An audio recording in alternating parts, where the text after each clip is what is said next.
మహిమ పరచబడేదెవరు? ఇది ఈరోజు మన పాఠం. పిల్లరా, బాప్తిసం తీసుకొని క్రైస్తవులమైన తర్వాత చాలా పాఠాలు మనం నేర్చుకోవాలి. మనం నేర్చుకోవలసిన ఎన్నో ప్రాముఖ్యమైన పాఠాలలో ఇది కూడా ఒక ప్రాముఖ్యమైన పాఠం. మరణానంతరం మనకు సంభవించబోయే దానిని మరణానికి మునుపే మనము నేర్చుకోవలసిన పాఠం. బ్రతికి ఉంటాయని తెలుసుకోవలసిన పాఠం. ప్రపంచ క్రైస్తవులందరూ తప్పనిసరిగా విని నేర్చుకొని వారి బ్రతుకుల్లో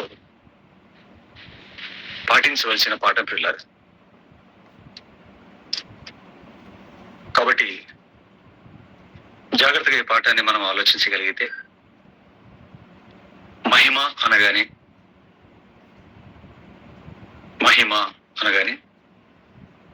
దానికి కొన్ని అర్థాలు ఉన్నాయి. మహిమ అనగా ఘనత, గొప్పది, మహా వెలుగు,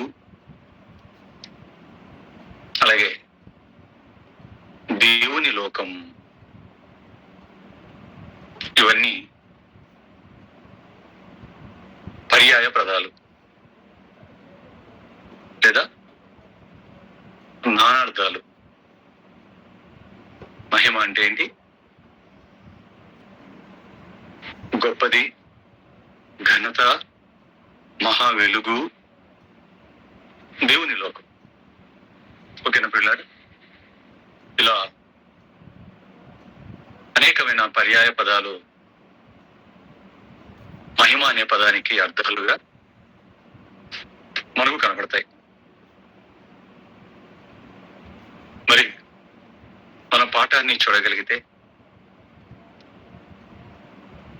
మహిమతో మాత్రమే, అర్థాన్ని తెలుసుకోవటంతో మాత్రమే ఆపివేసే పాఠం కాదు.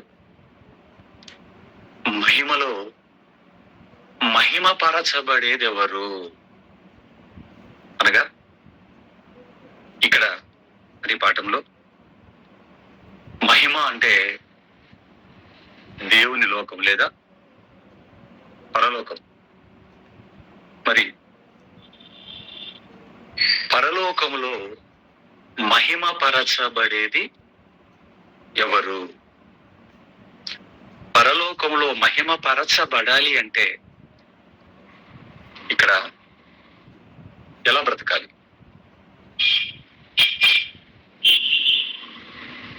ఈ విషయం లేదా ఈ సందర్భాన్ని దేవుని వాక్యం నుంచి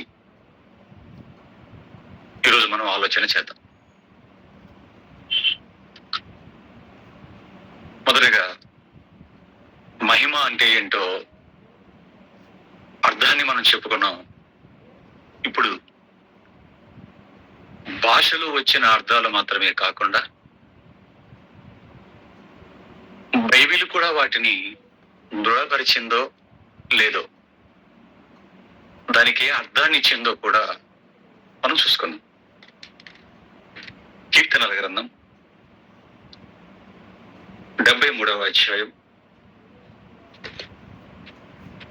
24వ వచనం. బైబిల్ అర్థమే కదా. బైబిల్లో ఒక పదాన్ని గురించి మనం చూసామంటే దానికి సమాధానం బైబిలే చెప్పాలి కనుక బైబిల్ ఉన్న పదానికి బైబిలే సమాధానం చెప్పాలి కనుక కీర్తనల గ్రంథం 73వ అధ్యాయం 24వ వచనం. నీ ఆలోచన చేత నన్ను నడిపించదవు, తరువాత మహిమలో నీవు నన్ను చేర్చుకుందువు అన్నాడు. చూడండి, అంటే భూమి మీద ఉన్నప్పుడు నీ ఆలోచన ప్రకారము బ్రతికితే, నీ సంకల్ప ప్రకారము బ్రతికితే, లేదా నీ సంకల్ప ప్రకారం నీ ఆలోచనలో నేనంటే నీ సంకల్ప ప్రకారం నీవు నడిపిస్తావు. అదే అన్నాడు, నీ ఆలోచన చేత నన్ను నడిపించదవు. భూమి మీద నీ ఆలోచన చేత తండ్రి నన్ను నడిపిస్తావు అంటున్నాడు. అంటే ఇది దేవుడి కోసం బ్రతుకుతున్న వారికి సంబంధించిన మాట. దేవుని కోసం బ్రతుకుతున్న వారి గురించి చెప్పబడిన మాట.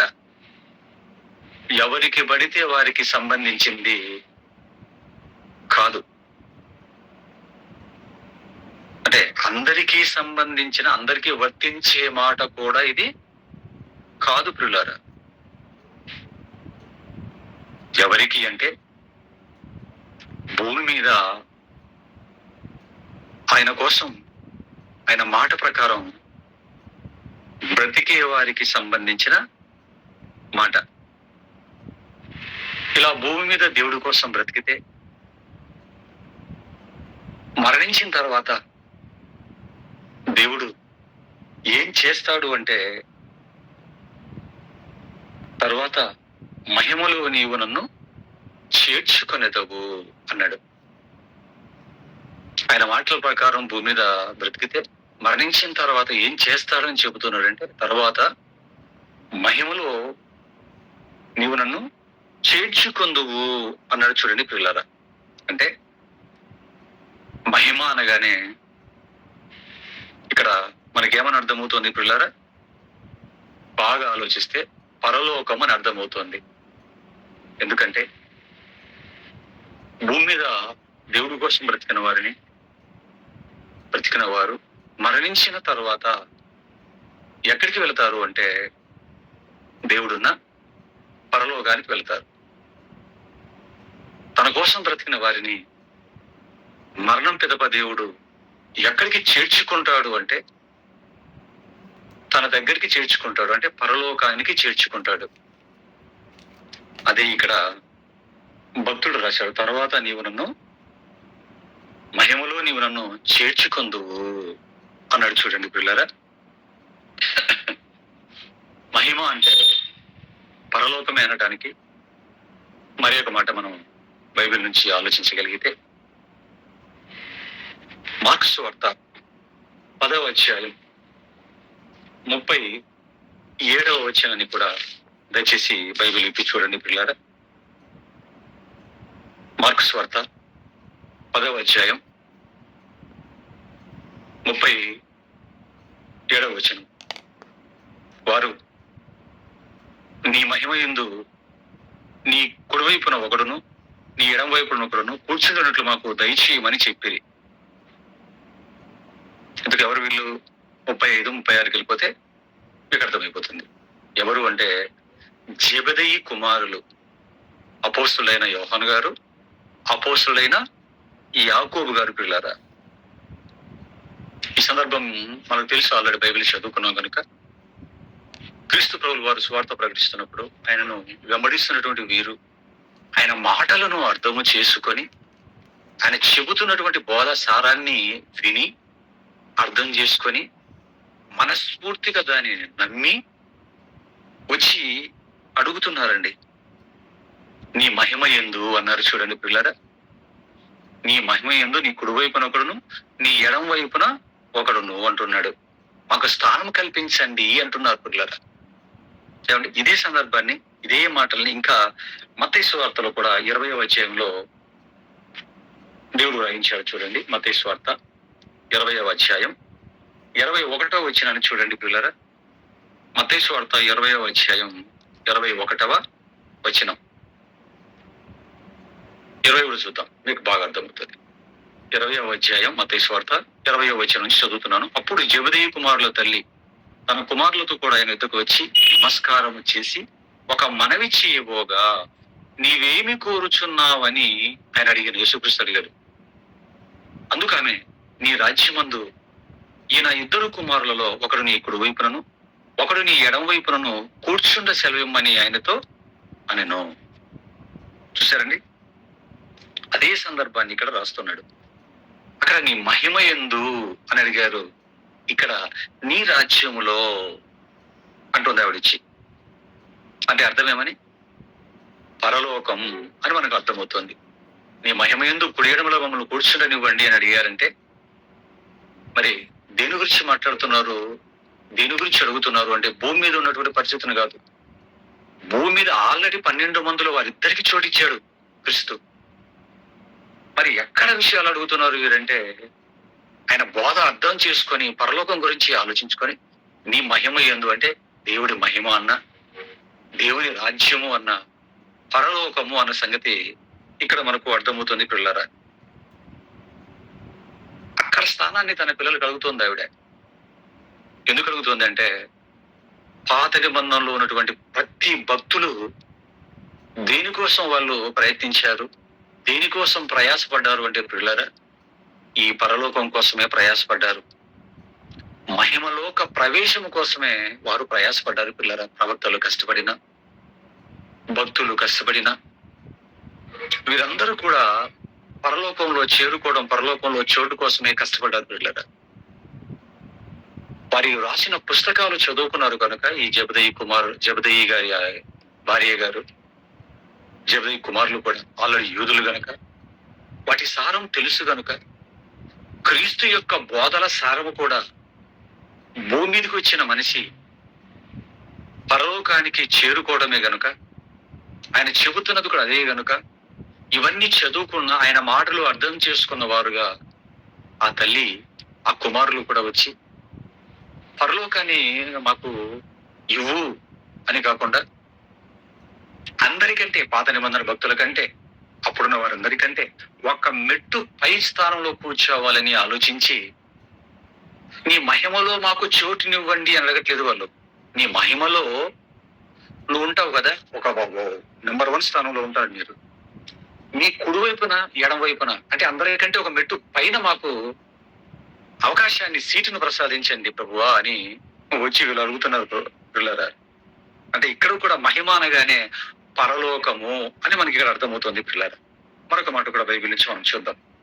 లూకా సువార్త 24వ అధ్యాయం. లూకా సువార్త జాగ్రత్తగా రాసుకోవాలి మరి. 24వ అధ్యాయం 26వ వచనం. లూకా సువార్త 24వ అధ్యాయం 26వ వచనం. క్రీస్తు ఇలాగు శ్రమపడి తన మహిమలో ప్రవేశించుట అగత్యము కాదా అని వారితో చెప్పగా, యేసుక్రీస్తు వారే ఎమ్మాయి అనే గ్రామానికి వెళ్ళిపోతున్నటువంటి వారితో మాట్లాడుతూ ఏమని చెప్తున్నాడు ఆయన? క్రీస్తు ఇలాగు శ్రమపడి అంటే చెరువు వేయబడి మరణించి తిరిగి లేచి తన మహిమలో ప్రవేశించుట అగత్యము కాదా అని వారితో చెప్పి, ఏమండి ఆ విషయాలకు సంబంధించిన మోషేయు సమస్త ప్రవక్తలు మొదలుకొని లేఖనాన్నింటినీ తను కూర్చిన వచనముల భావము వారికి తెలిపెను అన్నాడు. అంటే క్రీస్తు శ్రమపడి ఎక్కడికి ప్రవేశిస్తాడు? మహిమలో ప్రవేశిస్తాడు అని చెబుతున్నాడు. చూడండి పిల్లలు, ఇక్కడ మహిమ అంటే పరలోకం, దేవుడు ఉన్నటువంటి లోకం అని. చూసారు పిల్లరా? అంటే మహిమ అనగానే ఒక అద్భుతమైనటువంటి అర్థాన్ని బైబిల్ మనకి ఇస్తుంది. మహిమ అంటే పరలోకం అని, దేవుని రాజ్యము అని.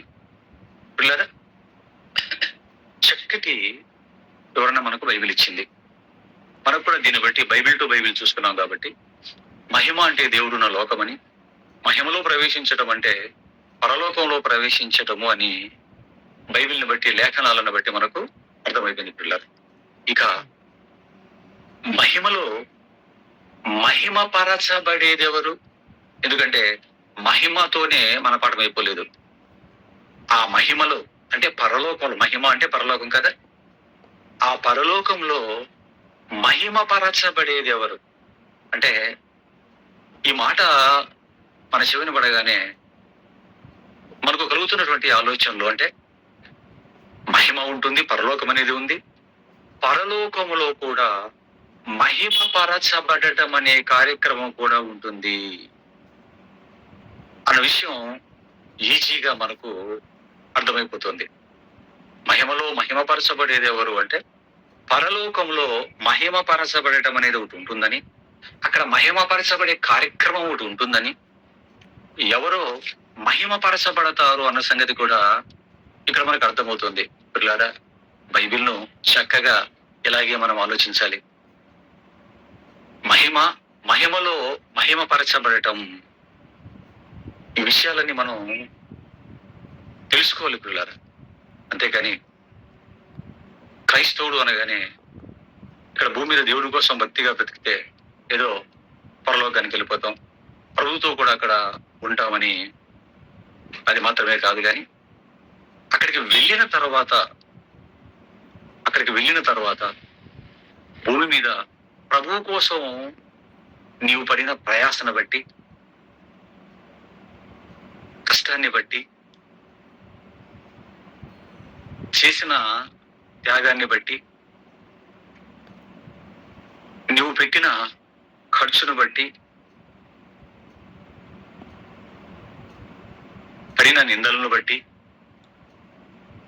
పడిన శ్రమలన్నిటిని బట్టి నీకు పరలోకంలో ఏముంటుంది అన్నప్పుడు మహిమ ఉంటుంది. అంటే పరలోకంలో మనకు మహిమ ఉందా అంటే ఉంది. నీ కష్టాన్ని బట్టి ఆలోచించండి ప్రియ దేవుని పిల్లలారా. స్కూల్స్ లో కానివ్వండి, కాలేజీలో కానివ్వండి, బాగా కష్టపడి చదివి ర్యాంకు సాధించిన విద్యార్థిని ఎవరైనా సాధించారనుకోండి, వారిని గొప్ప చేస్తారో చేయరా ఆలోచించండి. గొప్ప చేస్తారు.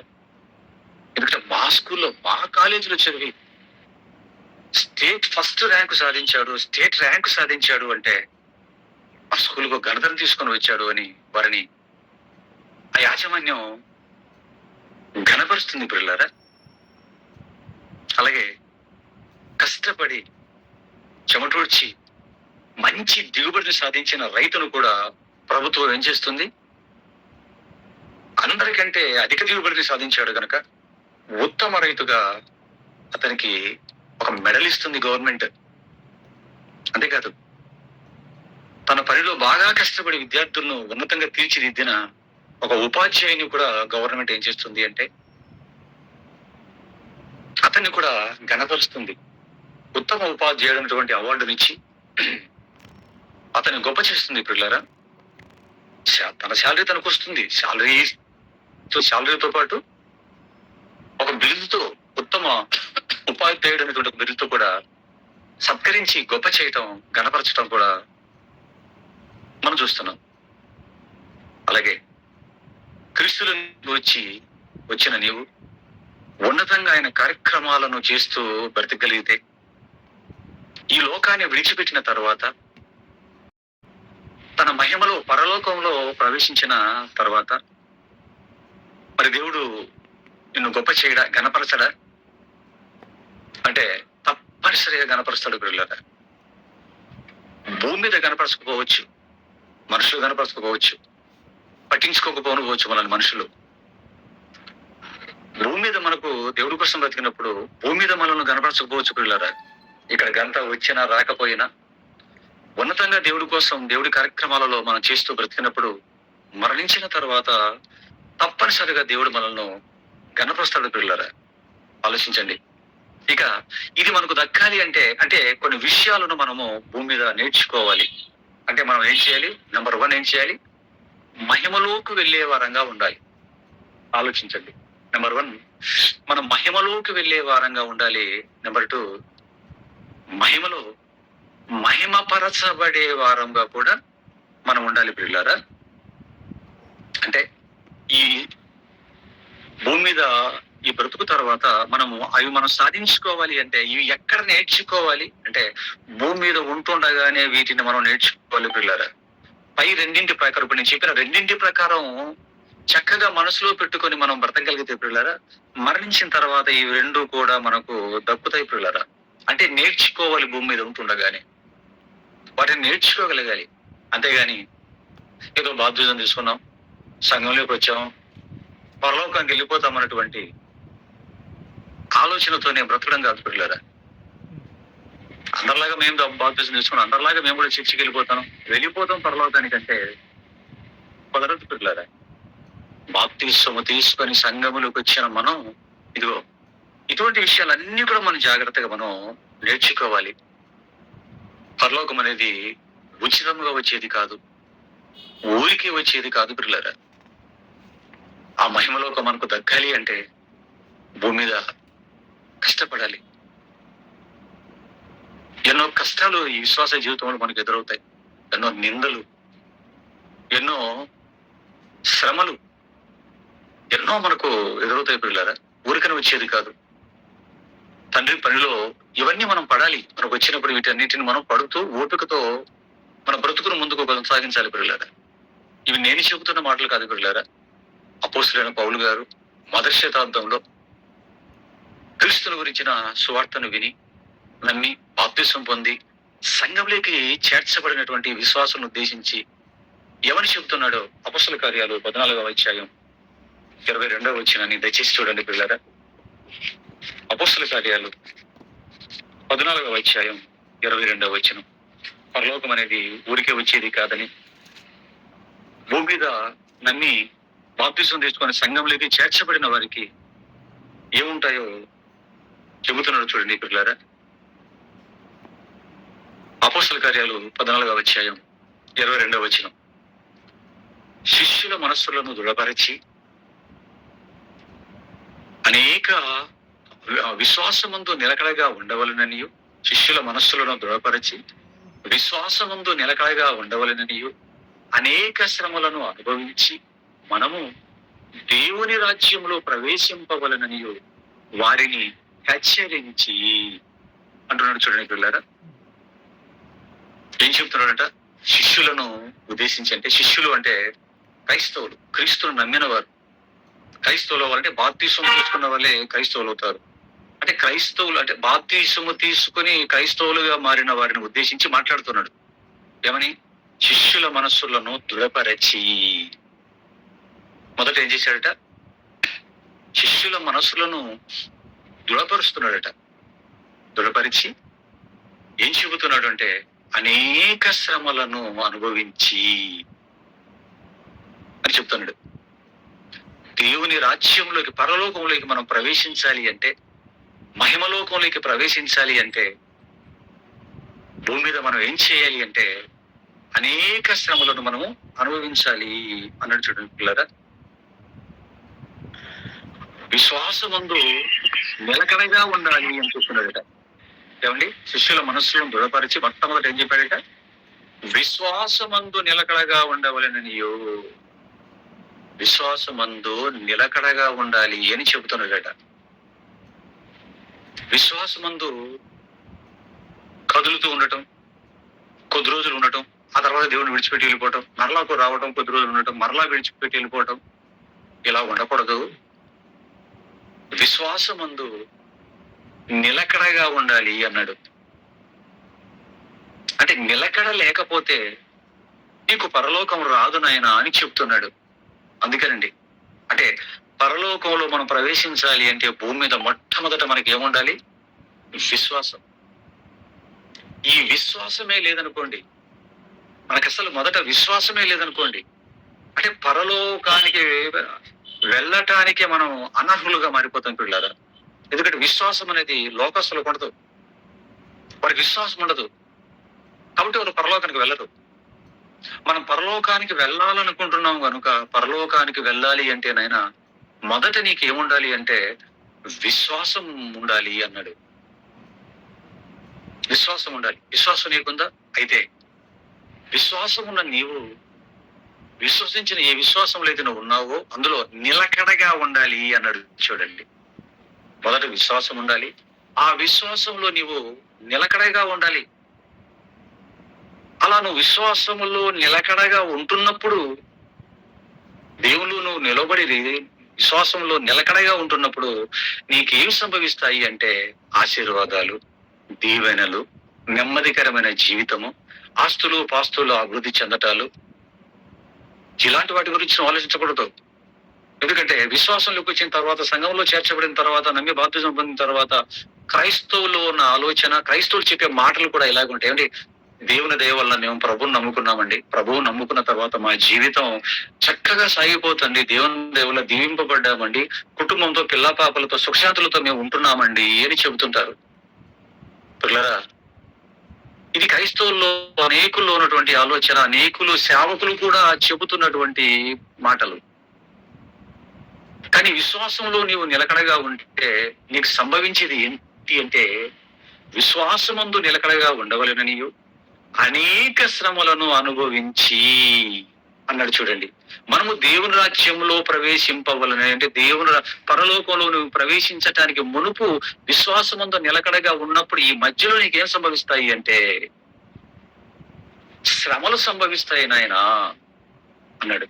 ఇంతకు ఎన్ని శ్రమలు సంభవిస్తాయి అంటే అనేక శ్రమలు అన్నాడు. చూడండి పిల్లారా, అనేక శ్రమలు సంభవిస్తాయి అన్నాడు. అంటే క్రైస్తవుడై బాప్తిసం తీసుకొని సంఘంలోకి వచ్చినటువంటి నీకు నాకు ఎటువంటి ప్రిపరేషన్ లో మనం ఉండాలి అంటే, నేను క్రీస్తుని నమ్మి బాప్తిసం తీసుకొని సంఘంలోకి చేర్చబడ్డాను, విశ్వాసం అంతా నిలకడగా ఉంటున్నాను కాబట్టి ఇక శ్రమలు నా కోసం సిద్ధంగా ఉంటాయి అన్నటువంటి ప్రిపరేషన్ లేకే మనం వెళ్ళిపోతుండాలి. ఈ ప్రిపరేషన్ లో మనం ఉంటూ ఉండాలి పిల్లరా. ఫస్ట్ ర్యాంక్ సాధించాలి అంటే స్టూడెంట్ ముందే కొన్ని ప్రిపరేషన్ లో ఉంటాడు. అందరికంటే బాగా చదవాలి, ఎక్కువ గంటలు చదవాలి, రాత్రులు కూడా కష్టపడాలి, తెల్లవారుజాము లేచి చదువుకోవాలి, నిద్ర వస్తుంది తట్టుకోవాలి. అందరిలాగా చదివితే నేను ఫస్ట్ ర్యాంక్ రాదు, నాకు ఉన్నతమైన స్థితికి వెళ్ళాలంటే ఇదిగో నేను చదువుకోవాలంటే ఇవన్నీ నాకు సంభవిస్తాయి కనుక సినిమాలు, షికార్లు, సోషల్ మీడియాకి, ఇన్స్టాలకు, ఫేస్బుక్లకు నేను దూరంగా ఉండాలి, టీవీకి దూరంగా ఉండాలి, అవసరమైనంత మట్టికి వార్తలు మాత్రం నేను తెలుసుకోవాలని అనేక విషయాల్లో ప్రిపేర్ అవుతాడు. సిలబస్ కూడా ప్రిపేర్ అవుతాడు. చూసారా, క్రైస్తవులమైన మనం కూడా పరలోకానికి వెళ్ళాలంటే, పరలోకం అనేది ఈ లోకంలో ఉన్న అన్నిటికంటే ఊహించలేనంత గొప్పది కదా. ఆ గొప్ప లోకంలో నువ్వు ప్రవేశించాలి అంటే ఇటువంటి ప్రిపరేషన్ లో నువ్వు ఉండాలి. విశ్వాసంలో నిలకడగా ఉంటూ ఇదిగో అనేక శ్రమలు నాకు సంభవిస్తాయి గనుక వాటిని ఎదుర్కోవటానికి ప్రిపేర్డ్ గా నువ్వు ఉండాలి. ఆ శ్రమలు కూడా అనేక శ్రమలు అన్నాడు. ఓ 3 ఉంటాయి అనలేదు, ఓ 3 శ్రమలు ఉంటాయి అన్నాడు అనుకోండి. ఒకటి అయిపోయింది, ఇక 2 మిగిలి ఉన్నాయి, వాటిని ఎదుర్కొంటే నా పని అయిపోతుంది, హ్యాపీగా ఉండొచ్చు అని మనం అనుకోవచ్చు. కానీ ఇక్కడ ఏం చెబుతున్నాడు, అనేక శ్రమలు ఉంటాయి అంటున్నాడు. శిష్యులతో మాట్లాడుతున్నాడు. ఈ అనేక శ్రమలు ఎప్పటి వరకు ఉంటాయి అంటే నీవు మరణించే వరకు ఇవి ఉంటాయి నాయనా అన్నాడు. పిల్లరా, ఆలోచించండి అని శిష్యుల మనసులో ఏం చేస్తున్నాడట, దృఢపరిచాడట. అంటే ప్రిపేర్ చేస్తున్నాడు, బలపరుస్తున్నాడు, దృఢపరుస్తున్నాడు. వీటికి మీరు ప్రిపేర్డ్ గా మీరు ఉండండి అని చెప్తున్నాడు. పిల్లరా, ప్రకటన గ్రంథం మరో మాట చూడండి. ప్రకటన గ్రంథం, భూమి మీద క్రీస్తు యందు విశ్వాసంలో మనం ఉంటే మనకు సంభవించే వాటిని గురించి 2వ అధ్యాయం దేవుడు చెబుతూ, ప్రకటన గ్రంథం 2వ అధ్యాయం 10వ వచనాన్ని కూడా చూడండి పిల్లారా. ప్రకటన గ్రంథం 2వ అధ్యాయం 10వ వచనం పిల్లారా, ఇదిగో మీరు శోధింపబడినట్లు అపవాది మీలో కొందరిని చెరలో వేయింపబోచున్నాడు. 10 దినములు శ్రమ కలుగును, మరణం వరకు నమ్మకంగా ఉండుము, నేను నీకు జీవ కిరీటం ఇచ్చేదను అన్నాడు. చూడండి, ఇదిగో మిమ్మల్ని ఇదిగో మీరు అంటే క్రైస్తవులు, క్రీస్తునమైన విశ్వాసులు, మీరు శోధింపబడినట్లు అపవాది మీలో కొందరిని ఏం చేస్తాడట, చెరలో వేయింపబోచున్నాడు. నువ్వు క్రైస్తవుడు అయిన తర్వాత చెరలోకి వెళ్ళిపోయావని, జైల్లోకి వెళ్ళిపోయావు అని, పోలీస్ స్టేషన్లోకి నిన్ను తీసుకెళ్లిపోయావు అని, నీవేదో వేరే రకమైనటువంటి ఆలోచనలకు వెళ్లాల్సిన అవసరం లేదు. వాడు మీలో కొందరిని ఏం చేస్తాడు అంటే చెరలో వేయింపబోతున్నాడు. దేనికి? వాటికి భయపడి క్రీస్తును విడిచిపెట్టి వెళ్ళిపోతావు అని. అలా చెరలో వేయింపబడడానికి మునుపు వీటిని ముందే మీరు తెలుసుకొని ఉండాలి, ప్రిపేర్డ్ గా ఉండాలి నాయన సంఘం అని చెబుతున్నాడు ఇక్కడ సంఘంతో. మీరు శోధింపబడినట్లు అపవాది మీలో మిమ్మల్ని కొందరిని చెరలో వేయింపబోచున్నాడు. 10 దినములు శ్రమ కలుగును అన్నాడు చూడండి. 10 దినములు శ్రమ కలుగును, మరణం వరకు నువ్వు నమ్మకంగా ఉండాలి అన్నాడు. 10 దినములు శ్రమ కలుగును అన్నాడు. 10 దినములు అనగానే 1, 2, 3, 4 అని లెక్క పెట్టుకోకండి. 5 రోజులు అయిపోయాయి, ఇక 5 రోజులు ఉన్నాయి. నాకైతే 7 రోజులు అయిపోయాయి, ఇక 3 రోజులే ఉన్నాయి. ఆ 3 రోజులు అయిపోతే, ఆ శ్రమ దినాలు అయిపోతే నేను హ్యాపీగా ఉంటానని ఇక్కడ 10 అనగానే 10ని 10గా సంఖ్యగా తీసుకోకండి పిల్లరా. ఎందుకంటే రూపకాలంకారంలో చెబుతున్నాడు. రూపకాలంకారంలో చెప్తున్నాడు. మనం కూడా అప్పుడప్పుడు ఏమంటుంటాం, 10 నిమిషాలు వచ్చేస్తానండి అంటాం. 10 నిమిషాలు లెవెల్ ఎలా వస్తానండి అంటాం, కానీ గంట తర్వాత వస్తాం మనం. చూసారా? 10 నిమిషాలు వస్తామని చెప్పి గంట తర్వాత వస్తాం. అంటే 10 నిమిషాలు అనేది దేనికి వాడుతున్నాం ఇక్కడ అంటే, త్వరగా వస్తాను అని చెప్పటానికి 10 నిమిషాల్లో వచ్చేస్తామండి అని చెబుతుంటాం. చూసారు పిల్లరా? అలాగే పెద్దలు మన జీవితం గురించి కూడా కొన్ని మాటలు అంటుంటారు. మన జీవితాన్ని ఉద్దేశించి ఏమంటారంటే, ఏముందండి, ఎంతండి ఈ జీవితం, 3 నాళ్ళ ముచ్చటండి అంటారు. ఈ జీవితం 3 నాళ్ళ ముచ్చటండి అంటాడు. అంటే 3 రోజులేనా ఈ జీవితం? 60 ఏళ్ళు బ్రతుకుతాడు, 70 ఏళ్ళు బ్రతుకుతుంటాం. ఆలోచించండి పిల్లరా, 60-70 సంవత్సరాలు బ్రతికే ఈ బ్రతుకు గురించి ఏమంటున్నాడు? 3 నాళ్ళ ముచ్చటండి అంటున్నాడు అంటారు. చూశారు పిల్లరా? 60-70 ఏళ్ళు బ్రతుకుతున్న బ్రతుకు గురించి 3 నాళ్ళ ముచ్చట అంటున్నారంటే దేన్ని మనసులో పెట్టుకుని చెబుతున్నారంటే, త్వరగా అయిపోతుందండి జీవితం, ఈ జీవితం త్వరగా అయిపోతుంది అని చెప్పటానికి 3 నాళ్ళ ముచ్చట. అంటే 3 రోజులేని 3ని తీసుకోకండి ఇక్కడ. 3 నాళ్ళు అన్నాడు కదండి. 1వ నాళ్ళు, 2వ నాళ్ళు, 3వ నాళ్ళు అయిపోలేదా నా జీవితం అనుకోకూడదు. అలాగే ఇది మీకు అర్థమైతే, ఇది మనం మనసులో పెట్టుకుని ఆలోచించుకుని ఈ మాటని చదవగలిగితే, 10 దినములు మీకు శ్రమ కలుగును అనగానే ఇక్కడ 10 అనగానే 10 తీసుకోకండి పిల్లరా. అంటే కొద్ది రోజులే మీకు శ్రమ ఉంటుంది అంటున్నాడు. మీరు రావటమే సగం జీవితంలో వచ్చాం. క్రీస్తు దగ్గరికి మనం రావటమే సగ జీవితం అయిపోయిన తర్వాత వస్తాం. ఇక సగ జీవితమే ఉంటుంది. ఆ సగ జీవితంలో సగ ఆ కాలం అంతా నిద్ర, మిగతా సమయం పట్టుకుటి కోసం మనం చేసుకునే పనులు అంతా పోను. ఇంకా జీవితం ఎంత ఉంటుందో మీరు ఆలోచించండి పిల్లారా. ఈ జీవితాన్ని ఉద్దేశించి 10 దినములు మీకు శ్రమ కలుగును అంటున్నాడు. అంటే తక్కువ రోజులే ఉంటుంది. మనం ఎటు నుంచి ఆలోచించుకున్న పిల్లారా, అది మరణించేంత వరకు. అందుకే ఉంటాడు, మరణం వరకు నమ్మకంగా ఉండుము. ఇలా మరణం వరకు క్రీస్తును నమ్మినప్పటి నుంచి, జాగ్రత్తగా వినండి, క్రీస్తును నమ్మినప్పటి నుంచి విశ్వాసంలో స్థిరపడి నిలకడగా ఉండి మరణం వరకు నమ్మకంగా ఉంటూ, ఈ మరణం లోపు వచ్చే క్రీస్తు నిమిత్తం వచ్చే కష్ట నష్టాలను, శ్రమలను, ఎందుకంటే 1, 2 కాదు కదా, అనేక శ్రమలు అని అక్కడ అన్నాడు. 10 దినములు శ్రమ కలుగురు అంటే మీరు మరణించేంత వరకు మీకు శ్రమలు కలుగుతాయి ఆయన అని ఇక్కడ అంటున్నాడు.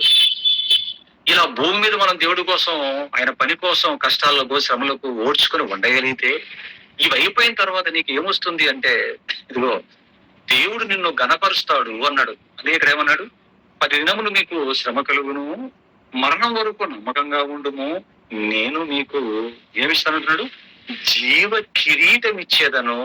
ఘనత కిరీటం శిరస్సు మీద పెడుతున్నారంటే ఏం చేస్తున్నాడని, అధికారంతో పాటు ఏమిస్తున్నట్లు, ఘనతనిస్తున్నట్లు పిల్లారా. చూసారా? విశ్వాసములో నిలకడగా ఉండి ప్రిపేర్డ్గా మనం ఉన్నామంటే మరణము తర్వాత మనకు ఏమి సంభవిస్తుందో ఇక్కడ చెప్తున్నాడు పిల్లారా. ఈ మాటలు అర్థం కాక, నేర్చుకొనక, నేర్పించేవారు లేకపోవటం వలన చాలా మంది క్రైస్తవులు కనీసం ఒక 10 సంవత్సరాలు నిలకడగా ఉంటారు. క్రీస్తులోకి వచ్చి 10 ఏళ్ళు కూడా సరిగ్గా ఉండరండి. 5 ఏళ్ళు కూడా సరిగ్గా ఉండరండి. కొందరైతే అసలు సంవత్సరం కూడా సరిగ్గా ఉండరండి. మరికొందరైతే కనీసం ఒక నెల రోజులు కూడా ఉండరండి. బాప్తిజం తీసుకున్న ఏ చిన్న కష్టం సంభవించినా, ఏమండి, ఏ చిన్న ముళ్ళ తుప్పల్లో పడిన విత్తనాలు అంటుంటాడు క్రీస్తు 13వ అధ్యాయం మత్తయి సువార్తలో. కాస్త శ్రమలు కష్టాలు సంభవించగానే ముళ్ళ తుప్పల్లో పడినటువంటి విత్తనం లాగా దేవుణ్ణి విడిచిపెట్టి వెళ్ళిపోతున్నటువంటి పరిస్థితులు పిల్లారా. అందుకేనండి మహిమలో మనము చేర్చబడాలి అంటే యేసు క్రీస్తు ప్రభుల వారే ఏం చెబుతున్నారో అద్భుతమైన మాటలు ఇప్పుడు మనం చూద్దాం. క్రీస్తు చెబుతున్న ఈ మాటల్లో మనకు చాలా అద్భుతమైన సంగతి, మన పాఠం మొత్తం కవర్ అయిపోతుందండి. 2 వచనాలలో క్రీస్తు మాట్లాడుతున్నటువంటి ఈ 2 వచనాలలో మన పాట మొత్తం కవర్ అయిపోతుంది పిల్లరా. మనోనేత్రాలు తెరుచుకుంటాయి పిల్లరా. ఆయన మాట్లాడుతూ యోహాను సువార్త 17వ అధ్యాయంలో ఏం చెబుతున్నాడో, ఏం సెలవిస్తున్నాడో ఒకసారి చూడండి పిల్లరా. యోహాను సువార్త 17వ అధ్యాయం 4వ వచనానికి రండి. యోహాను సువార్త 17వ అధ్యాయం 4వ వచనాన్ని జాగ్రత్తగా చూడండి పిల్లరా. ఈ యేసు క్రీస్తు వారు చెబుతున్న ఈ మాటలు మనం చెప్పుకొని పాఠం ముగించుకున్నాం. 17వ అధ్యాయం 4వ వచనం. యోహాను సువార్త 17వ అధ్యాయం 4వ వచనం పిల్లరా. చేయుటకు నీవు నాకు ఇచ్చిన పని నేను సంపూర్ణముగా నెరవేర్చి భూమి మీద నిన్ను మహిమపరచితిని అన్నాడు. చూడండి పిల్లరా. అంటే మహిమలోకి, మహిమ గురించి మాట్లాడుతున్నాడు. మొదట మహిమ గురించి మాట్లాడుతున్నాడు. మహిమ అంటే పరలోకం అని మనం ఇప్పుడు వాక్యాధారంతో చూసుకున్నాం కదా. అంటే మహిమలోకి మనం వెళ్ళాలి అంటే భూమి మీద మొదట ఏం చేయాలి? బాప్తిసం తీసుకోవాలి. బాప్తిసం తీసుకున్న తర్వాత ఏం చేయాలి? సంఘములో చేర్చబడాలి పిల్లరా. అంటే బాప్తిసం తీసుకున్నావు అంటే మహిమలో ప్రవేశించేదానికి అర్హత సాధించావు అని. ఇది లోకస్తులకు ఉండదు కాబట్టి వారు అసలు ప్రవేశించే అవకాశమే లేదు పిల్లరా. ఇలా బాప్తిసం తీసుకొని సంఘంలోకి వచ్చిన తర్వాత మనం మహిమలో చేర్చబడాలి అంటే ఏం చెయ్యాలి అంటే, సంఘంలోకి వచ్చిన తర్వాత మహిమలోకంలో ప్రవేశించడానికి ఏమి చెయ్యాలి అంటే, ఏం చెయ్యాలి అనేటువంటి ఈ బోధ ఎక్కడ మనకు దొరుకుతుంది అంటే సంఘములోనే దొరుకుతుంది. బాప్తిసం తీసుకొని సంఘంలోకి వచ్చిన తర్వాత మనకి ఏం దొరుకుతుంది అంటే, మహిమలో ప్రవేశించాలి అంటే ఏం చెయ్యాలో ఇక్కడ మనం నేర్చుకుంటాం పిల్లరా.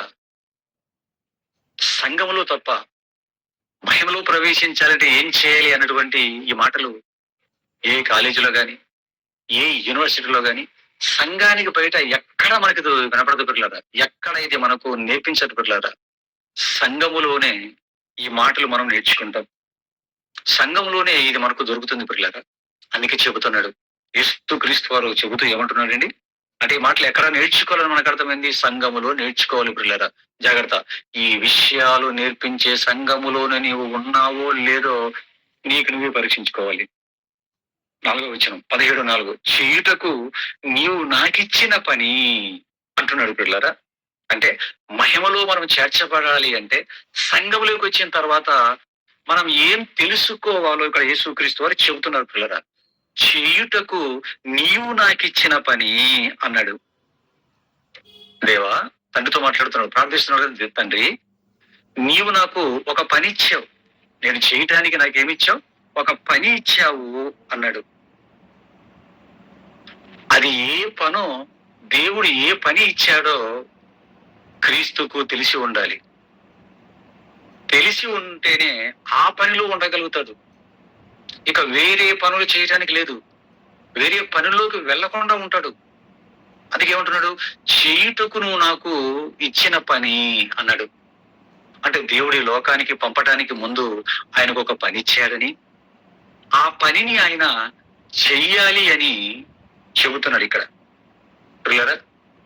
క్రీస్తుకి ఎలాగైతే పని ఇచ్చాడో చెయ్యాలి అన్న సంగతి ఆయన ఆల్రెడీ తెలుసుకొని ఉన్నాడు. అంటే దేవుడు తనకిచ్చినటువంటి పని మీద ఒక చక్కని క్లారిటీ క్రీస్తుకు ఉంది. జాగ్రత్తగా వినాలి పిల్లరా. ఎందుకంటే క్రీస్తు అడుగుజాడల్లో మనం నడుచుకుంటే, ఆయన ఏం చేశాడో మనం చేస్తే పిల్లరా, మనం కూడా క్రీస్తు వెళ్ళినటువంటి ఉన్నతమైన స్థితికి మనం వెళ్ళగలుగుతాం. ఇక్కడ ఏం చెప్తున్నాడు ఆయన? నీవు చేయుటకు నువ్వు నాకు ఇచ్చిన పని అన్నాడు. అంటే దేవుడు పని ఇచ్చాడని అర్థమైపోయింది. ఆ పనిలో ఒక మంచి క్లారిటీతో యేసుక్రీస్తు ప్రభువుల వారు ఉన్నారు అని కూడా మనకి ఇక్కడ అర్థమైంది పిల్లరా. ఇప్పుడు మనకు కూడా ఏమర్థం అవ్వాలి? ఈ లోకానికి వచ్చిన తర్వాత, బాప్తిజం తీసుకొని సంఘంలోకి చేర్చబడిన తర్వాత మనకు కూడా పని ఉంది అని, ఆ పనిని మనమే చెయ్యాలి అని ఈ విషయం కూడా మనకు అర్థమైపోవాలి పిల్లరా.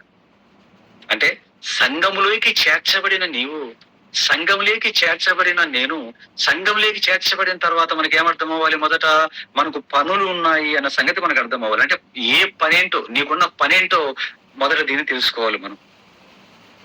సంఘంలోకి వచ్చిన నీకు ఈ క్లారిటీ రావాలి. క్రీస్తు క్లారిటీ ఉంది అక్కడ. సంఘంలోకి చేర్చబడిన తర్వాత మనకు కూడా దేని మీద క్లారిటీ ఉండాలి? ఈ పని మీద క్లారిటీ ఉండాలి పిల్లరా. ఎందుకంటే యేసు క్రీస్తు ఫుల్ క్లారిటీతో ఉన్నాడు. ఈ విషయంలో మనం కూడా ఫుల్ క్లారిటీతో ఉండాలి పిల్లరా. అందుకే కరెక్ట్ గా పని చేసి ఆయన వెళ్ళాడు. ఫుల్ క్లారిటీతో ఉన్నాడు కాబట్టి దేవుడు పని ఇచ్చాడని ఆ పని ఏంటో ఫుల్ క్లారిటీతో చక్కగా నెరవేర్చాడు యేసు క్రీస్తు ప్రభువు వారు. మరి బాప్తిసం తీసుకొని సంఘంలోకి ప్రవేశించిన మనం కూడా ఏం చేయాలి? ఇప్పుడు పని విషయంలో ఫుల్ క్లారిటీలోకి రావాలి మనం. మరి అసలు నీకు పని ఉన్నదన్న సంగతి కూడా అర్థమైందంటారా? ఆలోచించండి. బాప్తిసం తీసుకొని సంఘంలోకి వచ్చిన తర్వాత మరి నీకే పనిని దేవుడు పెట్టాడు, ఆ పని ఏమైనా అర్థమైందంటారా? ప్రభువు తెలుసుకొని దానిని ముగించాను అంటున్నాడు. మరి నీకు కూడా దేవుడు పని ఇచ్చాడు. మరి ఆ పని ఏంటో నీకు అర్థమైందా పిల్లలు? అసలు దేవుడు నీకు పని ఇచ్చాడన్న సంగతి అసలు అర్థమైందా? బైబిల్లో చూడగలిగితే పిల్లరా, ముందుగా దేవుడు మనకి ఇచ్చిన పని ఏంటో చూడండి. క్రీస్తు పని అంటే క్రీస్తుకు అర్థమైపోయింది. క్రీస్తు చేయవలసిన పని అంటే ఆయనకు అర్థమైపోయింది. అనేకులకు ప్రతిగా తన ప్రాణాన్ని విమోచన క్రయదానంగా ఇవ్వాలి, శిలువ వేయబడాలి, ప్రతిదినము సువార్త ప్రకటించాలి, మరణించి తిరిగి లేవాలి. దేవుడు తనకిచ్చిన పని అంతా ఫుల్ క్లారిటీ ఉంది కాబట్టి అవన్నీ పొల్లు పోకుండా చేసుకుంటూ వెళ్ళిపోయాడు పిల్లలు. మరి మనకు దేవుడిచ్చిన పని ఏంటి? ఇదే క్రైస్తవ సమాజానికి మరి క్లారిటీ లేదు. సంఘంలోకి వచ్చిన మనకి ఈ పని విషయంలో క్లారిటీ ఉండాలి. ఇక్కడ వేలు పెట్టండి, మరలా ఇక్కడికి వచ్చేద్దాం. ఒక్కసారి మనకు దేవుడిచ్చిన పని ఏంటి? అపోస్తలుడైన పౌలు గారు ఎఫెసీయులకు రాసిన పత్రిక 2వ అధ్యాయం 10వ వచనాన్ని చూడండి. పౌలు గారు ఎఫెసీయులకు రాసిన పత్రిక 2వ అధ్యాయం 10వ వచనాన్ని దయచేసి మీ బైబిల్కి చూడండి పిల్లరా.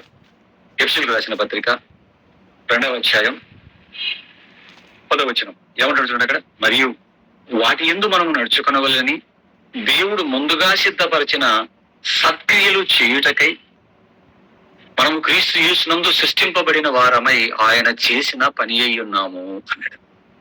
చక్కగా చెబుతున్నాడండి. ఏం చెప్తున్నాడు? మరియు వాటి యందు మనము నడుచుకొనవలెనని. మనము అంటే ఎవరు? భూమి మీద బాప్తిసము తీసుకొని సంఘములోకి ప్రవేశించిన ప్రతి ఒక్కరు క్రైస్తవులు. ఈ మాట ఎవరితో పౌలు గారు మాట్లాడుతూ రాస్తున్నారంటే బాప్తిసం తీసుకొని సంఘములో చేర్చబడిన వారితో మాట్లాడుతున్నాడు. వారికి చెబుతున్నాడు, క్రీస్తు నమ్మారా? బాప్తిసం తీసుకున్నారా? సంఘంలోకి వచ్చారా? అయితే మీకు ఏమున్నాయంటే వాటి యందు మనము నడుచుకునవలెనని దేవుడు ముందుగా సిద్ధపరిచిన సత్క్రియలు.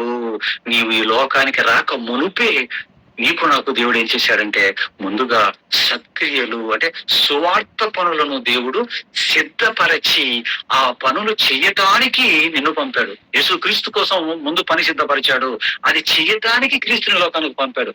నీ కోసం కూడా ఆయన ఏం చేశాడంటే మొదట పనిని సిద్ధపరిచాడు క్రీస్తులాగే, ఆ తర్వాత క్రీస్తును పంపినట్లే నిన్ను పంపాడు. ఈ లోకానికి వచ్చిన క్రీస్తు పనిని తనని తెలుసుకున్నాడు, ఫుల్ క్లారిటీతో ఉన్నాడు, చక్కగా పని చేసి నెరవేర్చి వెళ్ళిపోయాడు. మరి ఇప్పుడు సంఘంలో బాప్తిసం తీసుకొని చేర్చబడ నీవు కూడా ఏం చేయాలి? ఇదిగో సంఘములో వీటి గురించి నీవు నేర్చుకోవాలి. నీ కోసం ముందుగా దేవుడు సత్క్రియలను సిద్ధపరిచాడు అని, వాటిని నువ్వు చెయ్యాలి అని తెలుసుకొని వాటిని నువ్వు కూడా క్రీస్తులాగే సంపూర్తి చేయాలి. మరి బాప్తిజం తీసుకొని సంఘంలోకి వచ్చావు, మరి దీని గురించినటువంటి క్లారిటీ వచ్చిందా? సంఘానికి రావటం పని కాదు. ఎందుకంటే ఇక్కడ బురుడి కొట్టారు చాలా మంది క్రైస్తవులు. సంఘానికి రావటమే దేవుడి పని అనుకుంటున్నారు. సంఘానికి రావటం మాత్రమే దేవుడి పని కాదు. అది సంఘానికి రావడం దేవుడి పని కాదు. సంఘానికి రావటం దేవుడి వాక్యాన్ని నేర్చుకోవటానికి రావాలి. సంఘములో దేవుడి వాక్యం నేర్చుకొని నీ కోసం ముందుగా సిద్ధపరిచిన సత్క్రియలను నీవు చేయాలి. ఆ క్రియలను సంపూర్తి చేస్తేనే గాని నువ్వు మహిమలోకి ప్రవేశించవు. అది చెబుతున్నాడు ఇక్కడ ఈ మాటలో. హిందూ అసలు దీని మీద మరి క్రైస్తవులకు క్లారిటీ ఉందంటారు పిల్లరా. సంఘానికైతే వస్తున్నారు చాలా మంది, 90% సంఘానికి రావటమే దేవుడి పని అనుకొని మేము చర్చికి వెళ్ళొచ్చాము అయిపోయింది, ఈరోజు చర్చికి వెళ్ళొచ్చాము అయిపోయింది మా పని అనుకొని మరలా ఆదివారం వరకు కనిపించడం లేదు పిల్లరా. చూసారా క్రైస్తవుల పరిస్థితి రోజు ఎలాగుందో? సంఘానికి రావడం పని అనుకుంటారు, మరి సత్క్రియలు పనుల గురించినటువంటి ఆలోచన లేవండి. హిందూపురంలోనండి కొన్ని సంవత్సరాల కింద మీటింగ్ పెడితే సాయంత్రం మీటింగ్ లో ఇదే మాట్లాడానండి. దేవుడు ఇచ్చిన పని గురించి మాట్లాడాను. మరుసటి రోజు ఆదివారం వస్తే సంఘంలో నాకు మెసేజ్ మాట్లాడమని పెద్ద కీర్చండి. అది హిందూపురంలో పెద్ద చర్చ్ అది, లూథరన్ చర్చ్ అనుకోండి, ఎస్సీఎల్సీ చర్చ్, అది లూథరన్ చర్చ్. ఆ సంఘంలో మెసేజ్ ఇచ్చారు, మాట్లాడిన తర్వాత అండి అక్కడ కూడా దేవుడి పని గురించి మాట్లాడాడండి. మాట్లాడితే నెక్స్ట్ అవన్నీ రాత్రి విన్నాడు, నా పక్కన కూర్చొని స్టేజ్ మీద పాస్టర్ ఉదయం విన్నాడు సంఘంలో. ఆయనకు బాగా మండినట్టుందండి. పాపం ఒక వచనం గుర్తుకొచ్చినట్టుంది. వెంటనే ఆయన మైక్ తీసుకుని రొట్టె ద్రాక్ష ఇవ్వడానికి మునుపు 10 నిమిషాలు ఇస్తారు తీసుకుని మాట్లాడుతున్నాడు. ఆయన వచనం తీశాడండి. ఇదే ఎఫ్సీల పత్రిక తీశాడు, ఇదే 2వ అధ్యాయం తీశాడు. తీసి 8వ వచనం తీసి చదివి ఏమంటారు తెలుసండి, మీరు విశ్వాసం ద్వారా కృపచేతనే రక్షింపబడి ఉన్నారు, ఇది మీ వలన కలిగినది కాదు, దేవుని వరమే. కాబట్టి మీరు కృపచేతనే రక్షింపబడ్డారు, కాబట్టి మీరు పరలోకానికి వెళ్ళిపోతారు. ఇంకా పనులకి ఏ అవసరం, కేవలం కృపను మాట్లాడి అని కూర్చున్నాడండి.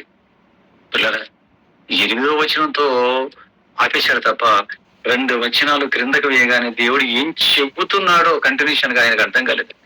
9వ వచనంలో ఏం చెబుతున్నాడో, 10వ వచనంలో ఏం చెబుతున్నాడో ఆలోచించలేకపోయాడు. పిల్లరా, ఒక సంఘాన్ని నడిపిస్తున్న పాస్టర్కి విషయం అర్థం కాకపోతే రొట్టె తీసుకొని ఇంటికి వెళ్ళిపోమని చెప్తుంటే ఆయన ఇక సంఘస్థులకి ఏమర్థం అవుతుందో మీరు ఆలోచించండి పిల్లారా.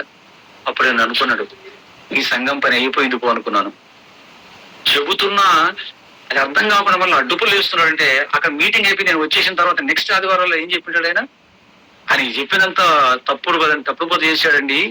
పని చేయకుంటే పరలోకం రాదని చెప్పాడు, అది ఉత్తదండి. కృపచేత మనం రక్షింపబడ్డాం అని ఏం చెప్పాడు 9వ వచనంలో కూడా. ఇది మీ వలన కలిగినది కాదు, అది క్రియల వలన కలిగినది కాదు కనుక ఎవడు నాకు చేయబడ వీళ్ళు. అది క్రియల వలన కలిగింది కాదు, అది క్రియల వలన కలిగింది కాదు అని ఆ రెఫరెన్స్ తీసి మాటికి నొక్కి చెప్పాడు. కిందకి రాగానే ఏం చెబుతున్నా ఆలోచించండి. అసలు ఆ క్రియలు అంటే మీరు నీతి క్రియల వల్ల రక్షణ దేవుడు మీ ఇవ్వలేదర్రా. ఆయన కృప వలన మీకు రక్షణ ఇచ్చాడు. రక్షణలోకి వచ్చిన మీరు ఏం చేయాలి అంటే 10వ వచనంలో ముందుగా సిద్ధపరచిన సత్క్రియలు చేయాలి. ఈ కంటిన్యూషన్ మిస్ అయిపోయాడు పిల్లలు. మీరు ఆలోచించండి. సంఘంలోకి వచ్చిన తర్వాత నువ్వేం చేయాలి, పని గురించినటువంటి పాఠాలను చక్కగా నువ్వు నేర్చుకోవాలి. అందుకనండి 17:4 అంటే ఇక్కడ మనకి ఏమర్థమైంది, అసలు ఇక్కడికి ఎందుకు వచ్చాము ఎఫ్సీ పత్రిక? మనం దేవుడు క్రీస్తుకు పని ఇచ్చాడు, ఆ పనిని ఆయన చేశాడు ఫుల్ క్లారిటీతో. మరి మనకు కూడా ఇచ్చాడండి, అర్థమైంది మనకి. ఇక్కడ మనకు కూడా పనిచ్చాడు అని మనకు అర్థమైంది. మనకు కూడా పనినిచ్చాడు. ఆ పనిని చెయ్యటానికి ఇక్కడికి మనం వచ్చాము అర్థమైంది. అవే సత్క్రియలు, స్వార్థ పనులు అన్న సంగతి మనకి ఇక్కడ అర్థమైంది పిల్లరా. మొట్టమొదటి పాయింట్ ఇది మనసులో పెట్టుకోండి. మొట్టమొదటి ఏంటి, సంఘంలోకి వచ్చిన మనకు పని ఉంది అని తెలియాలి. ఆ పని ఏంటో కూడా క్లారిటీ లేక రావాలి. సత్క్రియలు, స్వార్థ పనులు అన్న క్లారిటీ వచ్చింది అంటే పని ఉంది అని అర్థమైంది. ఇక 2వది ఏం చెప్తున్నాడు చూడండి, 17:4 యోహాను సువార్తలో, చేయుటకు నీవు నాకు ఇచ్చిన పని నేను సంపూర్ణముగా నెరవేర్చి అన్నాడు. ఒకటి పని ఉంది అని తెలుసుకున్నాడు, అర్థమైంది, పని ఉందని అర్థమైంది. నెక్స్ట్ 2వ పాయింట్ ఏమని చెప్తున్నాడు ఇక్కడ, ఏమని చెప్తున్నాడు, ఆ పనిని నేను సంపూర్ణముగా నెరవేర్చాలి కదా తండ్రి అని చెబుతున్నాడు. చూడండి పిల్లరా, ఎలా చేయాలట, సంపూర్ణముగా నెరవేర్చాలట. మొదటిది ఏంటి, పని ఉందని అర్థం కావాలి. 2వది ఏంటి, ఆ పనిని ఎలా చేయాలి, సంపూర్ణంగా చేయాలి అన్నది కూడా మనకు అర్థం కావాలి. ఒకటి పని ఉంది అని అర్థం కావాలి, ఆ పనిని సంపూర్ణంగా చేయాలి. కేవలం పని ఉంది అని అర్థమైతే సరిపోదు, ఆ పనిని సంపూర్ణంగా కూడా నీవు చెయ్యాలి అన్నది తెలియాలి. ఈ రోజు ఇక్కడ కూడా ఫిల్టర్ అయిపోతున్నారు. ఒకటి అసలు పని ఉన్నదన్న సంగతే తెలియక కొట్టుమిట్టాడుతున్న క్రైస్తవ సంఘాలు లక్షల సంఖ్యలో ఉంటే ప్రపంచవ్యాప్తంగా, పని ఉంది అని తెలిసిన తర్వాత ఆ పనిని చేస్తున్న వారు కొందరైతే ఆ పనిని సంపూర్ణంగా చెయ్యాలి అని తెలుసుకోనకుండా ఉండేవాళ్ళు మరికొందరు. ఆలోచించండి పిల్లరా, అంటే పని ఉందని తెలియాలి, ఆ పనిని సంపూర్ణంగా చేయాలి అన్న ఫుల్ క్లారిటీ కూడా మనకు ఉండాలి.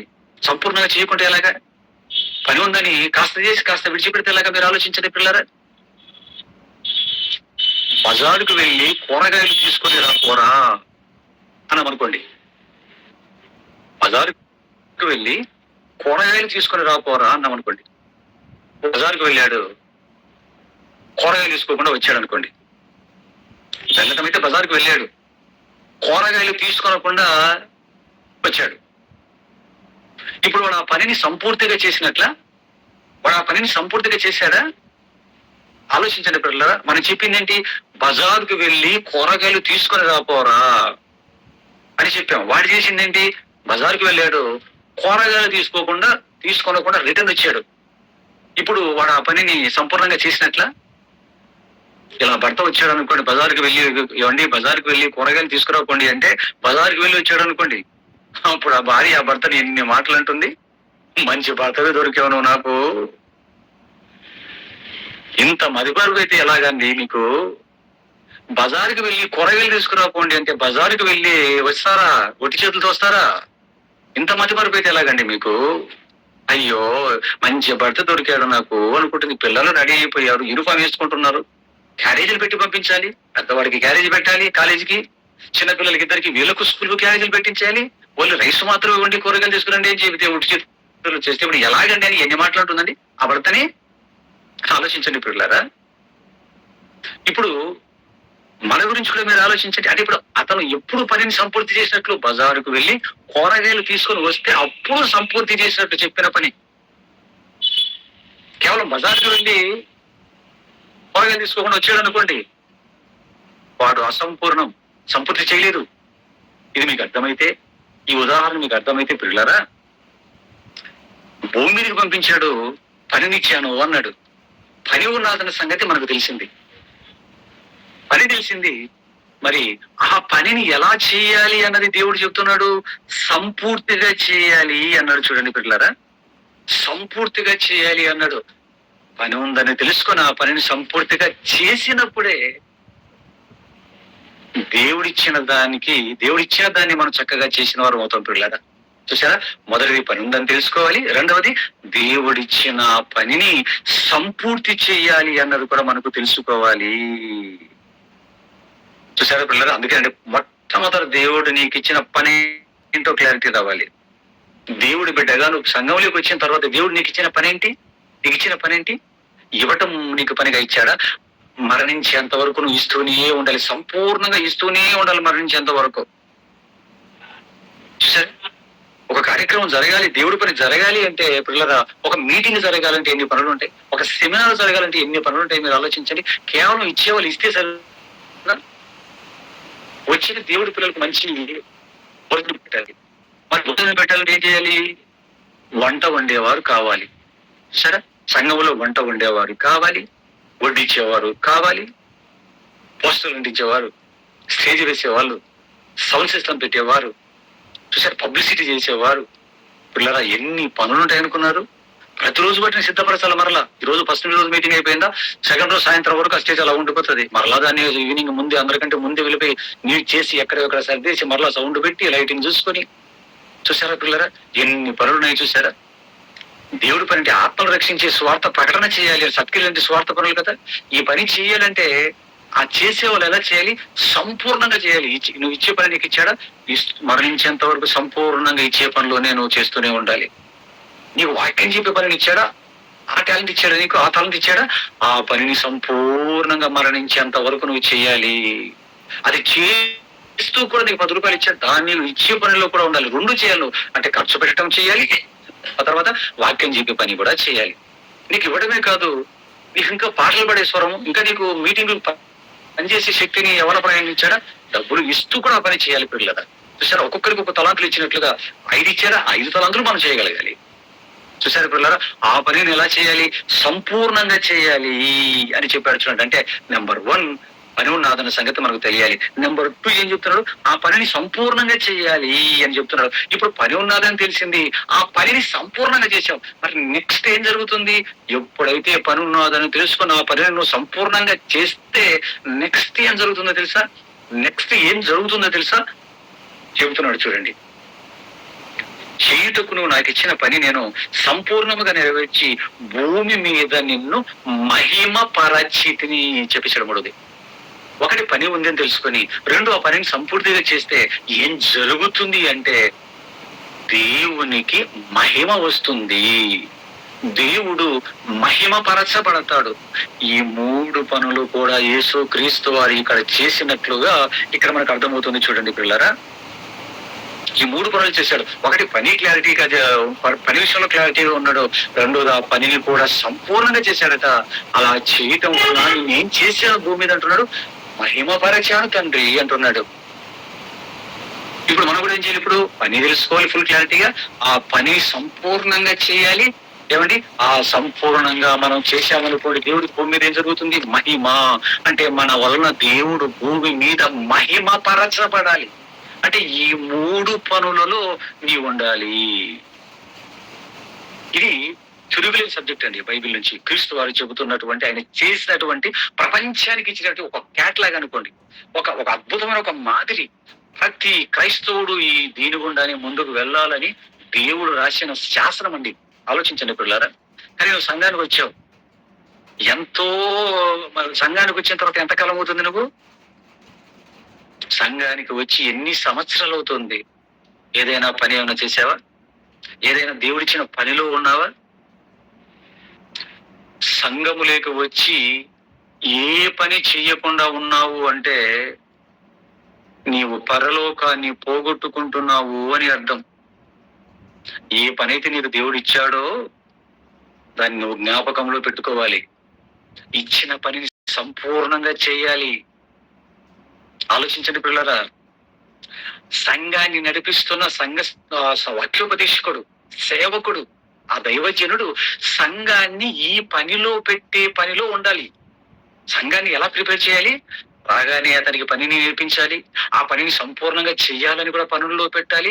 దేవుని మహిమపరచాలన్నటువంటి సబ్జెక్టు సంపూర్ణంగా ఇచ్చి ప్రతి వారం ఈ 3 పనులలో వచ్చిన సంఘస్థులను అలర్ట్ చేస్తూ ఉండాలి పిల్లరా. అలర్ట్ చేస్తున్నారు. అప్పుడు కదా దేవుడికి మహిమ, అప్పుడు కదా దేవుడు సంతోషపడతాడు. ఆలోచించండి పిల్లరా.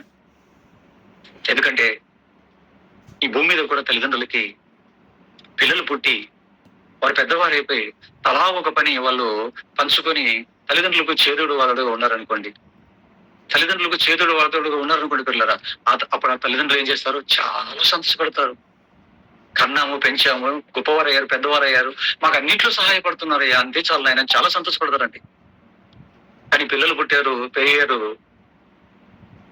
ఏ పని చేయకుండా ఉన్నారనుకోండి, కేవలం ఏ పని చేయకుండా 3 పూటలా తిని అలా తిరుగుతున్నారు అనుకోండి, ఆ తల్లిదండ్రులకు ఎలా ఉంటుంది? పిల్లలైతే పుట్టారు కానీ, కరగడం అయితే పెరిగారు కానీ తిని తిరుగుతున్నారు తప్ప ఏ పని చేయటం లేదు. ఇప్పుడు ఏం చేయాలి? పిల్లలు పుట్టి పెరిగినందుకు సంతోషపడాలా? ఏ పని చెయ్యకుండా ఉన్నందుకు బాధపడాలా? పిల్లలు పుట్టి పెరిగినందుకు సంతోషపడాలా? ఇంతవారై కూడా ఏ పని చేయనందుకు బాధపడాలా? ఏం చేయాలి చెప్పండి తల్లిదండ్రుల్ని? ఇది మీకు అర్థమైతే దేవుడి విషయంలో కూడా మీరు ఆలోచించండి. సంఘాలకైతే గుంపులుగా మందలుగా వచ్చారు, నిండిపోయాయి. మొత్తం కట్టడాలన్నీ నిండిపోయాయి. కానీ దేవుడు పని అనగానే ఎవరు సహకరించడం లేదనుకోండి, ముందుకు రావటం లేదనుకోండి, ఇప్పుడు దేవుని ఏం చేయమంటారు చెప్పండి? గుంపులుగా సంఘంలోకి వచ్చి సంఘాన్ని నింపినందుకు సంతోషపడాలా? వచ్చిన వీరు ఏ పనిలో సహకరించినందుకు దుఃఖపడాలా? ఆ తల్లిదండ్రుల పరిస్థితి ఎలాగుందో దేవుడి పరిస్థితి కూడా ఈరోజు ఇలాగే ఉంది పిల్లారా. సంఘాలకు రావటం అయితే కోట్ల సంఖ్యలో క్రైస్తవులు వచ్చారు. వచ్చిన వీరందరూ కూడా దేవుడి పనిలో ఉన్నారా? దేవుడి పనికి సహకరించే పనిలో ఉన్నారా? ఇచ్చేవారైతే ఇచ్చే పనిలో మరణించేంత వరకు, కష్టపడేవారైతే కష్ట పనిలో మరణించేంత వరకు, వాక్యం నేర్చుకునే వారైతే నేర్చుకుని చెప్పే పనిలో మరణించేంత వరకు, వాక్యం నేర్చుకుని ఒళ్ళొంచి పనిచేసి డబ్బులు కూడా ఇచ్చే పనులు అయితే మరణించేంత వరకు ఈ పనిలో ఉండేవారు ఉన్నారంటారా చెప్పండి పిల్లారా? ఆదివారం సంఘాలకు వచ్చి ఆరాధన అయిపోయేగానే ఇంటికి వెళ్ళిపోయే పనిలో ఉన్నారంటారు. ఆలోచించండి పిల్లరా. ఇప్పుడు మనం గుంపులుగా వచ్చినందుకు దేవుడు సంతోషపడాలా? వచ్చి ఏ పనిలో సహకరించకుండా, అసలు పని ఉన్నదన్న సంగతే పట్టించుకోకుండా రిటర్న్ వెళ్ళిపోతున్నందుకు దేవుడు బాధపడమంటారా చెప్పండి పిల్లారా? ఒక కన్న తండ్రిగా తన పని తాను సంపూర్ణంగా నెరవేర్చాడు మన దేవుడు. కుమారుడుగా ఆయన పని ఆయన సంపూర్ణంగా చేశాడు. 7 దినముల్లోగా ఆయన చేయవలసిన పనంతా 6 దినాల్లో పనంతా సంపూర్తి చేశాడు తండ్రి అనే దేవుడు. ఆదికాండంలో మనం మొదట చేయాలో చదువుతున్నప్పుడు వచ్చిన క్రీస్తు కూడా తన పని తాను సంపూర్ణంగా నెరవేర్చి వెళ్ళిపోయాడు పిల్లారా. మరి ఆ తర్వాత వచ్చిన ఆయన పిల్లలమైన మనం దేవుడు మనకిచ్చిన పనిని మనం సంపూర్తి చేస్తున్నామా? మీరు ఆలోచించండి దేవుని పిల్లలారా, ఆలోచించండి. ఎక్కడ ఆగిపోయాం మనం ఆలోచించండి. అందుకే చెబుతున్నాడు క్రీస్తు ద్వారా, ఇదిగో పని ఉన్నదని క్లారిటీ ఉండాలి. రెండోది, ఆ పనిని సంపూర్తి చేయాలి. ఆ తర్వాత దేవుని నేను మహిమపరచాలి. ఈ మూడు చేస్తే ఏం జరుగుతుంది? చెబుతున్నాడు చూడండి 5వ వచనంలో. ఒకటి, పని ఉన్నదని నువ్వు నేర్చుకొని, రెండోది ఆ నేర్చుకున్న పనిని సంపూర్తి చేసి దేవుని భూమి మీద మహిమపరిస్తే ఆ తర్వాత ఏం జరుగుతుంది చెబుతున్నాడు చూడండి యేసుక్రీస్తు ప్రభుల వారు. రండి 5వ వచనానికి. 17వ అధ్యాయం యోహాను సువార్త 17వ అధ్యాయం 5వ వచనం. ఒక్క నిమిషం అలా ఉండండి.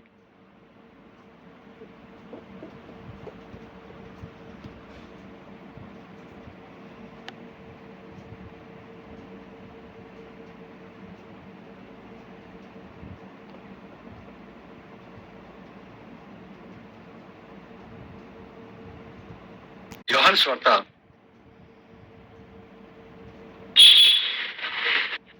17వ అధ్యాయం 5వ వచనం. ఎందుకు వచ్చావు ఇక్కడికి? ఒకటి, పని నేర్చుకున్నావు, ఆ పనిని సంపూర్తిగా నెరవేర్చావు, దేవుణ్ణి భూమి మీద మహిమపరచావు. పిల్లరా, మరి నెక్స్ట్ ఏంటో చెప్పండి. ఈ 3 పనులు భూమి మీద మనం చేస్తే ఏం జరుగుతుంది? మనకంటే ముందు క్రీస్తు చూసారా, ఫుల్ క్లారిటీతో పని విషయంలో ఉన్నాడు, పనిని సంపూర్తి చేశాడు, భూమి మీద దేవుని మహిమపరిచాడట. మళ్ళీ అలా మహిమపరిచినందుకు నెక్స్ట్ క్రీస్తుకి ఏం జరిగిందో చూడండి. 4వ వచనం 5వ వచనం. చేయుటకు నువ్వు నాకు ఇచ్చిన పని నేను సంపూర్ణంగా నెరవేర్చి భూమి మీద నేను మహిమపరిచి తిని. ఆ నెక్స్ట్, తండ్రి లోకము పుట్టక మునుపు, జాగ్రత్తగా చూసుకున్నాను నాన్న, లోకము పుట్టక మునుపు నీ యొద్ద నాకు ఏ మహిమ ఉండేనో ఆ మహిమతో నన్ను ఇప్పుడు నీ యొద్ద మహిమ పరచుము అన్నాడు చూడండి పిల్లరా. అంటే ఈ 3 పనులు చేసి నెక్స్ట్ యేసు క్రీస్తు వారు తండ్రిని ఏమడుగుతున్నాడు? లోకము పుట్టక మునుపు నీ యొద్ద నాకు ఏ మహిమ ఉండేనో ఆ మహిమతో ఇప్పుడు నీవు నన్ను మహిమపరచు తండ్రి అంటున్నాడు. చూసారా? అంటే ఈ 3 పనులు చేసిన తర్వాత, మరణించిన తర్వాత యేసుక్రీస్తు ఎక్కడికి వెళ్ళాడు? పరలోకంకి వెళ్ళాడు, మహిమలోకి వెళ్ళాడు. ఆ మహిమలోకి వెళ్ళిన తర్వాత, పరలోకం అనే ఆ మహిమలోకి వెళ్ళిన తర్వాత అక్కడ ఏం చేయమంటున్నాడు? నన్ను మహిమపరచు అంటున్నాడు. అంటే ఈ 3 పనులు క్రీస్తు చేసినందుకు, ఒకటి మహిమలోక ప్రవేశం, 2 మహిమలో క్రీస్తు మహిమ పరచబడటం, ఇవి జరిగాయి అని చెబుతున్నాడు చూడండి పిల్లరా. మరి జరిగిందంటారా?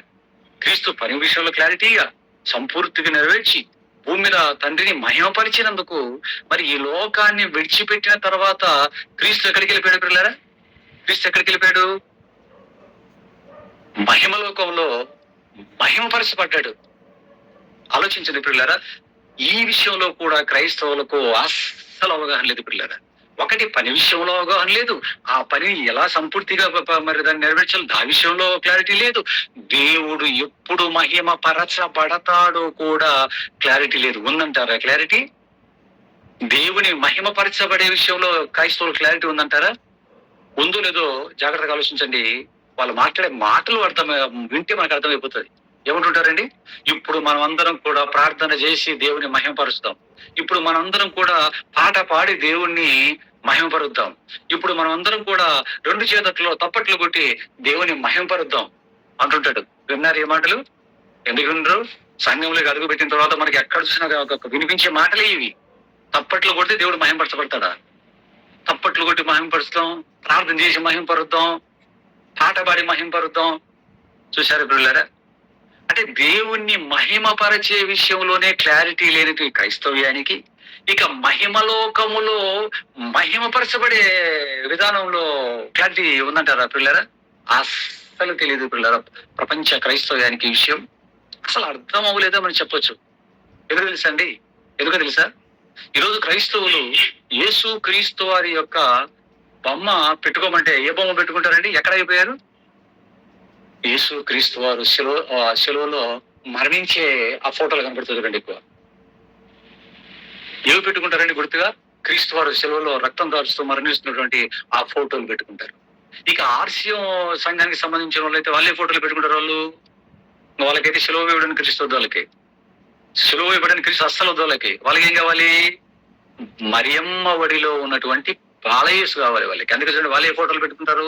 మరియమ్మ ఒడిలోనో మరియమ్మ సంఖలోనో ఉన్నటువంటి ఆ బాలయేసు ఫోటోలో ఉంటారు. పెట్టుకుంటారు వాళ్ళు. అందుకే పేర్లు కూడా చూడండి వాళ్ళు ఎలా పెట్టుకుంటారు. ఎందుకంటే యేసు క్రీస్తు బాల్యంలో ఉండడం ఎవరు వాళ్ళకి. అందుకే బాలయేసు, సంఘాల కూడా బాలయేసు పేర్లు కూడా ఏం పెట్టుకుంటారు చూడండి. బాలయ్య, బాలస్వామి, బాలచంద్రుడు. ఎందుకు అన్ని బాలాలే, ఎందుకంటే ఆయన బాలుడిగా కావాలి కనుక. ఆలోచించండి పిల్లారా. ఇంకా మన మిషన్ సంఘాలు ఉంటాయి. మిషన్ సంబంధించిన సంఘాలు సిఎస్ఐ, లూథరన్, బ్యాప్టిస్టు, వీళ్ళు మందల పెద్ద పెద్ద సంఘాలు ఉంటాయి. ఇవి స్కూల్స్, గ్రౌండ్స్ అన్ని వాళ్ళ చేతుల్లో ఉంటాయి. వీరు దేన్ని పెట్టుకుంటారు అంటే ఇంకా వీళ్ళైతే ఏకంగా యేసు క్రీస్తు వారు గొర్రెలు కాస్తున్నట్లుగా గొర్రెల కాపురం మధ్య ఫోటో పెట్టుకుంటారండి. మరి యేసు క్రీస్తు వారు ఎప్పుడు జీవితంలో గొర్రెలు కాచాడో అసలు ఆయన ఏ రోజు గొర్రెలు కాచిన పాపన పడలేదు ఆయన. పిల్లరా ఆలోచించండి, మిమ్మల్ని ఆలోచింపచేయడానికి మీ కళ్ళ ముందు తీసుకొస్తున్నానండి. సెలవులో ఉన్నటువంటి ఫోటో, సెలవు వేయబడిన యేసుక్రీస్తు ఫోటో, అంటే బాలయేసు, గొర్రెలుగా వస్తున్న క్రీస్తు. ఇక్కడే అయిపోయిందా క్రైస్తవ్యం? యేసుక్రీస్తు జీవితం అక్కడే అయిపోయిందా? పుట్టడంతో బాలుడుగా ఉండడంతో ఆయన జీవితం అక్కడే ఆగిపోయిందా? లేకపోతే సెలవు వేయబడటంతో ఆయన ఆగిపోయిందా? ఇప్పుడు ఎలా ఉన్నాడు ఆయన? బాలయేసుగా మరేమోల్లో ఉన్నాడా? సెలవులో రక్తం కాచుకుంటూ సెలవులో ఉన్నాడా? ఎలా ఉన్నాడు ఆయన ఇప్పుడు? ఎందుకంటే పని అంతా చేసిన తర్వాత ఏం చెప్తున్నాడు? నిన్ను మహిమపరిచిన తర్వాత ఏం చెప్తున్నాడు? నన్ను మహిమపరచుము, నీ యొద్ద లోకం పుట్టక మునుపున నీ యొద్ద నాకు ఏ మహిమ అయితే ఉందో ఆ మహిమతో ఇప్పుడు నన్ను మహిమపరచు తండ్రి అని అడుగుతున్నాడు. చూడండి పిల్లారా.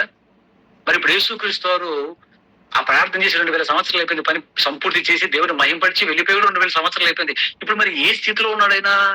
ఇంకా శివలో రక్తం గడుచుకుంటూ ఉన్నాడా? లేకపోతే ఏ స్థితిలో ఉన్నాడైనా చూడగలిగితే పిల్లారా ఒక స్పష్టత మనకు వస్తుంది. ఒక స్పష్టత. మహిమ లోకములో మహిమ పరచబడిన స్థితిలో ఆయన ఉన్నాడు. ఆ ఫోటో ఎక్కడైనా ఉందా ప్రపంచ క్రైస్తవం దగ్గర పిల్లారా? ఆలోచించండి.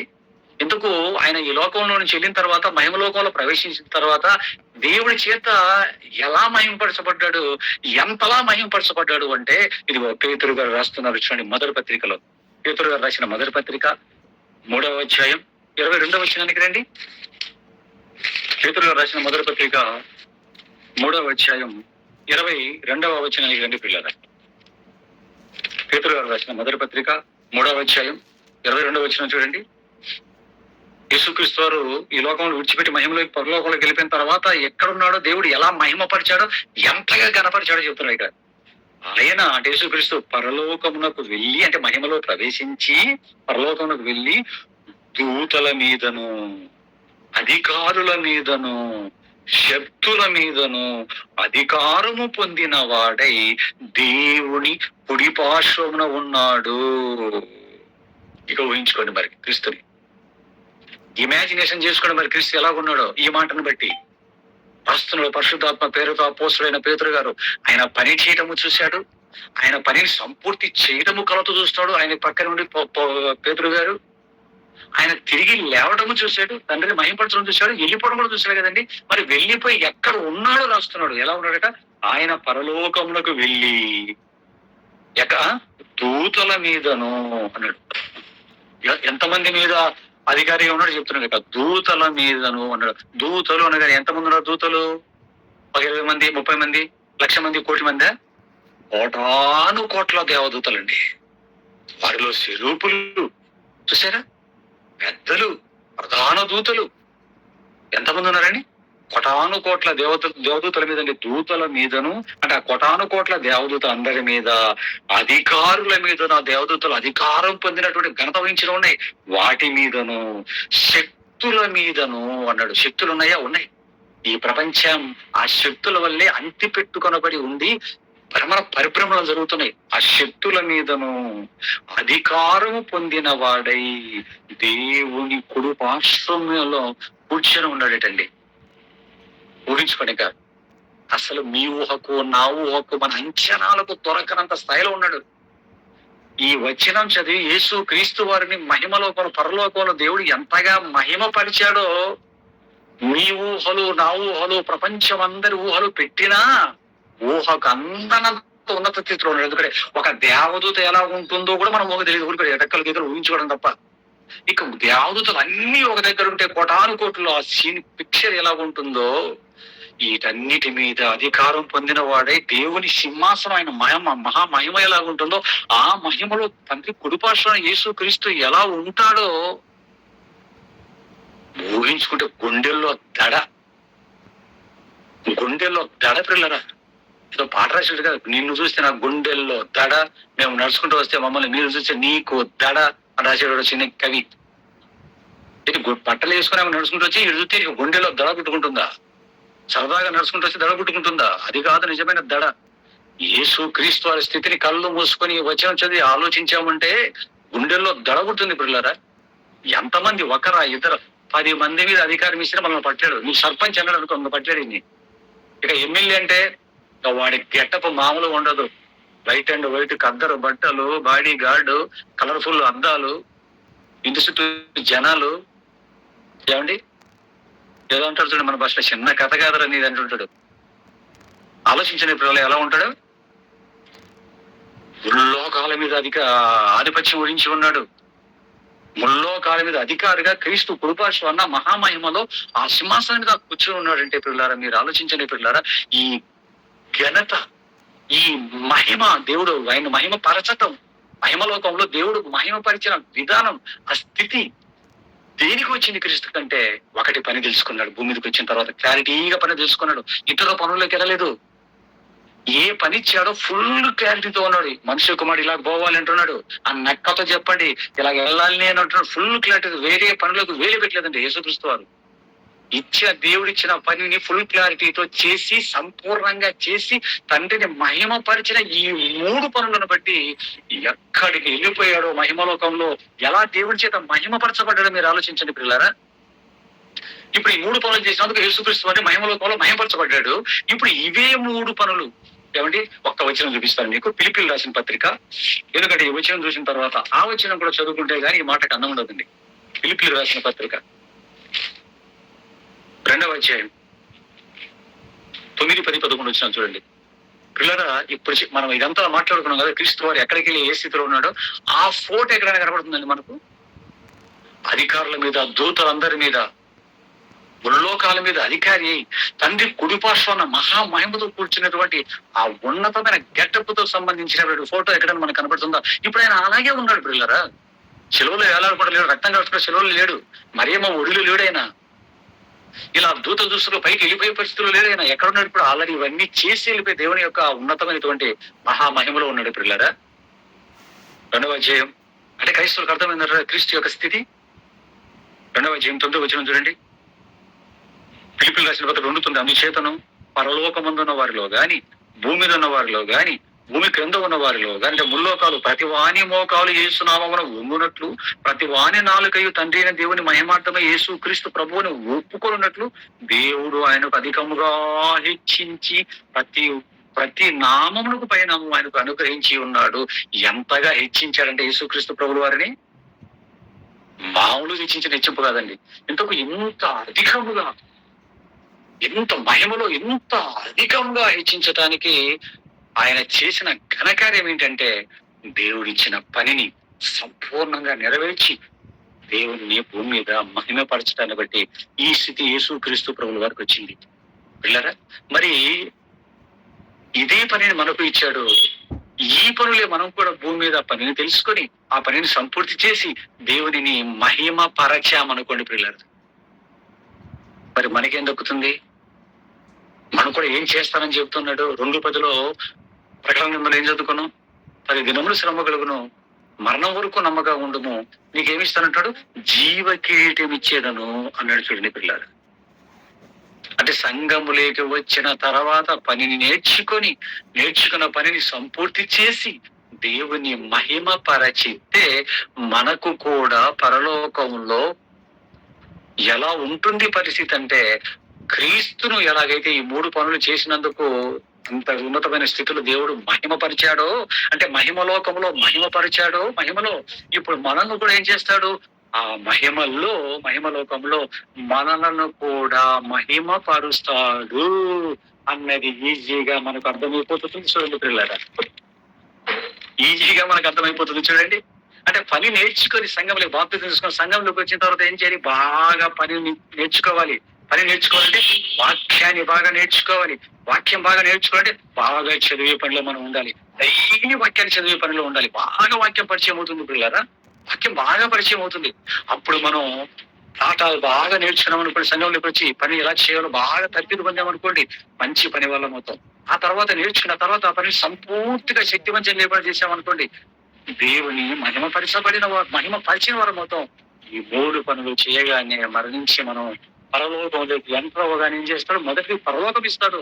ఆ పరలోకంలో నిన్ను నన్ను ఏం చేస్తాడు అంటే, నేను జయించి నా తండ్రి కుడిపార్శ్వమున కూర్చున్న ప్రకారము జయించు వారిని నా కుడిపార్శ్వమున నా సింహాసనం ముందు కూర్చుండనిచ్చేదను అన్నాడంటే, అక్కడికి వెళ్ళగానే మనకు కూడా క్రీస్తుకి ఇచ్చినట్లుగానే జీవ కిరీటం, మహిమ కిరీటం, వాడవారని కిరీటం. చూసారా పిల్లరా?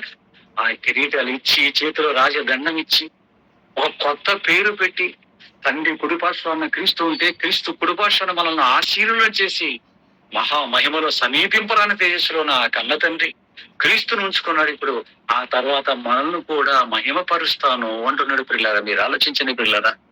ఇప్పుడు మహిమలో మహిమపరచబడే వారెవరు చెప్పండి? మహిమలో మహిమపరచబడే వారెవరు? పని నేర్చుకొని పనిని సంపూర్తి చేసి భూమి మీద దేవునిని ఎవరైతే మహిమపరుస్తారో వారే పిల్లారా, వారే.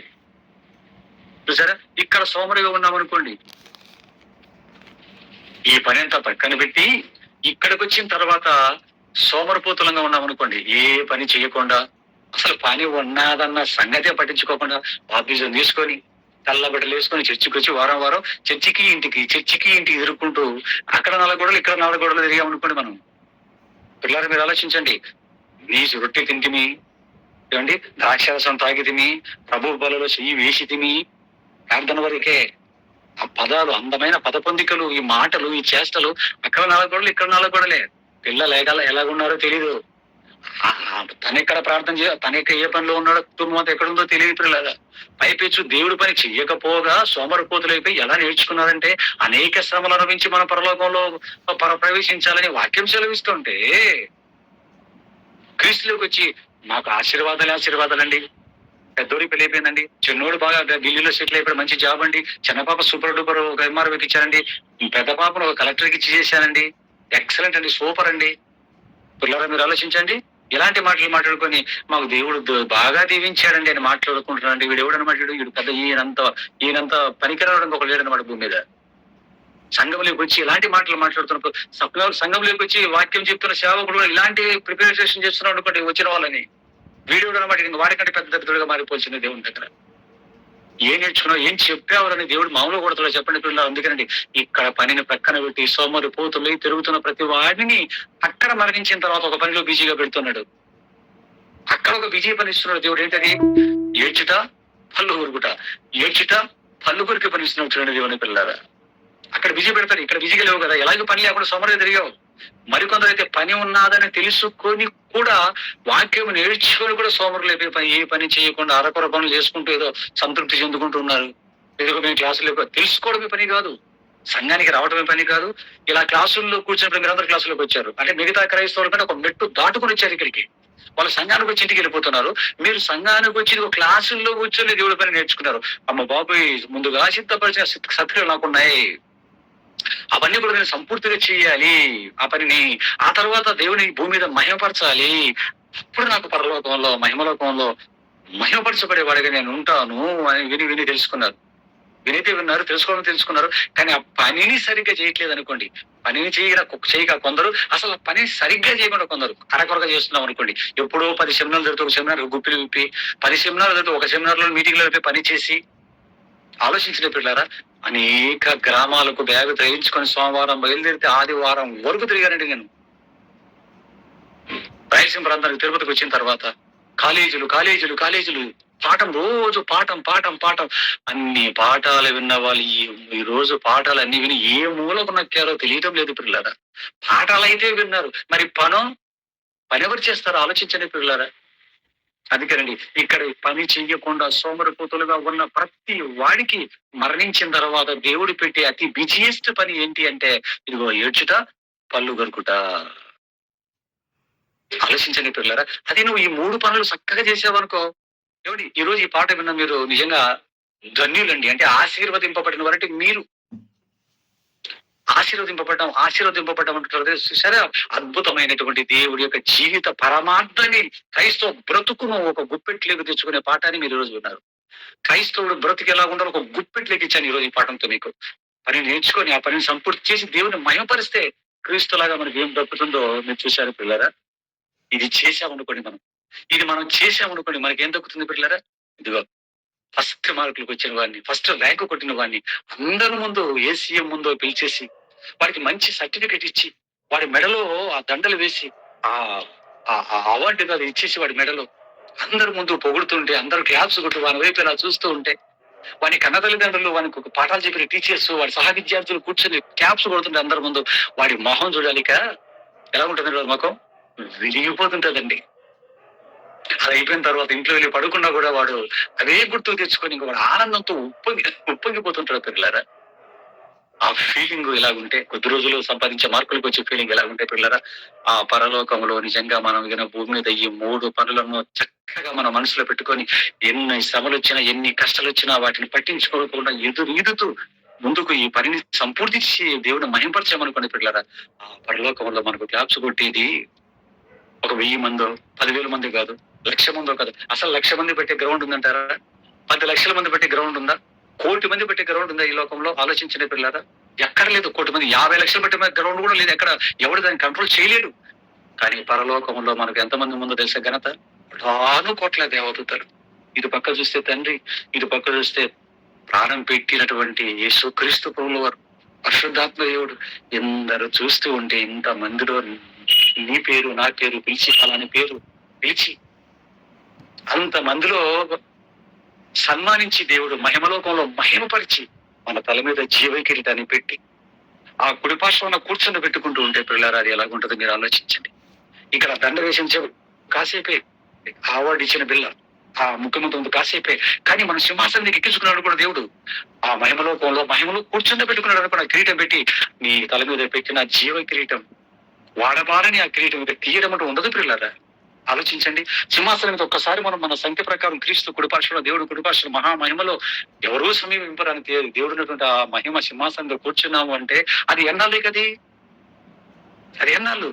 ఇక్కడ ర్యాంక్ ఈ రోజు ఫస్ట్ ర్యాంక్ కొట్టిన సన్మానం, నెక్స్ట్ ఇయర్ ఇంకొకటి కొడతాడు ర్యాంకు, ఆ తర్వాత ఇంకొకటి కొడతాడు ర్యాంకు. ఈ ర్యాంకులు కొట్టిన వాళ్ళు వెళ్ళిపోయి ఐఏఎస్లు ఐపీఎస్లు నీట్లు రాసి అక్కడ ఫెయిల్ అయిపోయి అయ్యో అని వచ్చే వాళ్ళు కూడా ఉన్నారండి. కానీ ఇక్కడ ఇలా కాదు పిల్లరా. అన్ని కోట్ల దేవదూతల ముందు ఆ మహిమలోకంలో మనం మహిమపరిచి తండ్రి తన కుడిపార్శ్వాన్ని కూర్చొని పెట్టుకుంటే ఆ స్థితి ఇక పడే పరిస్థితి ఉండదు. ఇక దిగజారడం అంటూ ఉండదు. ఆ నుంచి మనం మళ్ళీ కిందికి రావడం మనం ఉండదు పిల్లరా. యుగాలు శాశ్వత కాలము మనం అదే స్థితిలో కొనసాగుతూ తండ్రి మొహాన్ని చూసుకుంటూ క్రీస్తు పక్కన కూర్చుండి ఆ మహిమ లోకాన్ని యుగాలు ఏలుతూ ఉంటామంటే మీరు ఆలోచించండి పిల్లరా. ఆ మహిమ ఎంత గొప్పదో మీరు ఆలోచించండి. ఇక్కడే సాతానుగాడు జాగ్రత్త పడ్డాడు. ఇది అర్థమైందంటే క్రైస్తవులకి వీళ్ళు ఇంకా వెళ్ళిపోతారని చెప్పి అది కాదు కానీ ఇలా రండి మీకు ఒక మంచి మహిమను చూపిస్తాను మీకు అని చెప్పి సంఘంలోకి వచ్చిన తర్వాత ఒరే పదవుల కోసము ఈ పోస్టుల కోసం కొట్టాడుకొని సావండిరా. సంఘ పెద్ద కోసం, డీకన్ బోర్డు మెంబర్ కోసం కొట్టాడుకొని సావండి, ఈ ఘనత కోసం సావండి అని చెప్పి ఇక్కడ తీసుకొచ్చాడండి. మరికొందరు ఇదిగో నువ్వు బిషప్, నీకు నువ్వే కిరీటం పెట్టుకో, అట్ట కిరీటమో లేకపోతే ఇంకో కిరీటమో, మంచి నిలువుటంగిలు వేసుకో, భుజం మీద మంచి కలర్ఫుల్ వేసుకో, ఒక స్టీల్ రాట పట్టుకో, అధికారం దండంగా నిన్ను నువ్వే మహింపరచుకొని సావురా. నువ్వు కాటిని నువ్వు పోపు, నువ్వు బంగారు కిరీటమే పెట్టుకో, ఇక్కడ నువ్వు మర్చుకో, చచ్చిన తర్వాత నా దగ్గరకు వద్దు కానీ ఇక్కడ పాతాల లోకంలో చెప్పి వాడు ఇటు సెట్ చేశాడు పిల్లారా. ఆలోచించండి పిల్లారా. ఒకసారి క్రీస్తు ఎంత స్థితిలో ఉన్నాడో మీరు ఆలోచించండి. క్రీస్తులాగే పని మనం కూడా సంపూర్తి చేసి భూమి మీద దేవుని మహిమ పరచాము అంటే ఇక తిరగలేదు పిల్లారా. పౌలు గారి యొక్క మరణవాంగ్మనం అదే మాట్లాడాడు. నా కోసం కిరీటం రెడీగా ఉంది, వెళ్ళిపోతాను నేను అంటున్నాడు. చూడండి పిల్లారా, ఆలోచించండి. ఈ పాఠాన్ని మీరు అయిపోయిన మరలా రాసుకున్న పాఠాన్ని మరలా మీరు రిపీట్ చేసుకుంటూ ఆ వచనాలను చదువుకొని చెప్పిన వివరణ మనసులో పెట్టుకుని అనుకుంటే పిల్లారా, ఇక మనం విశ్వాస జీవితంలో మనం నిలకడగా ఉంటాం. మనం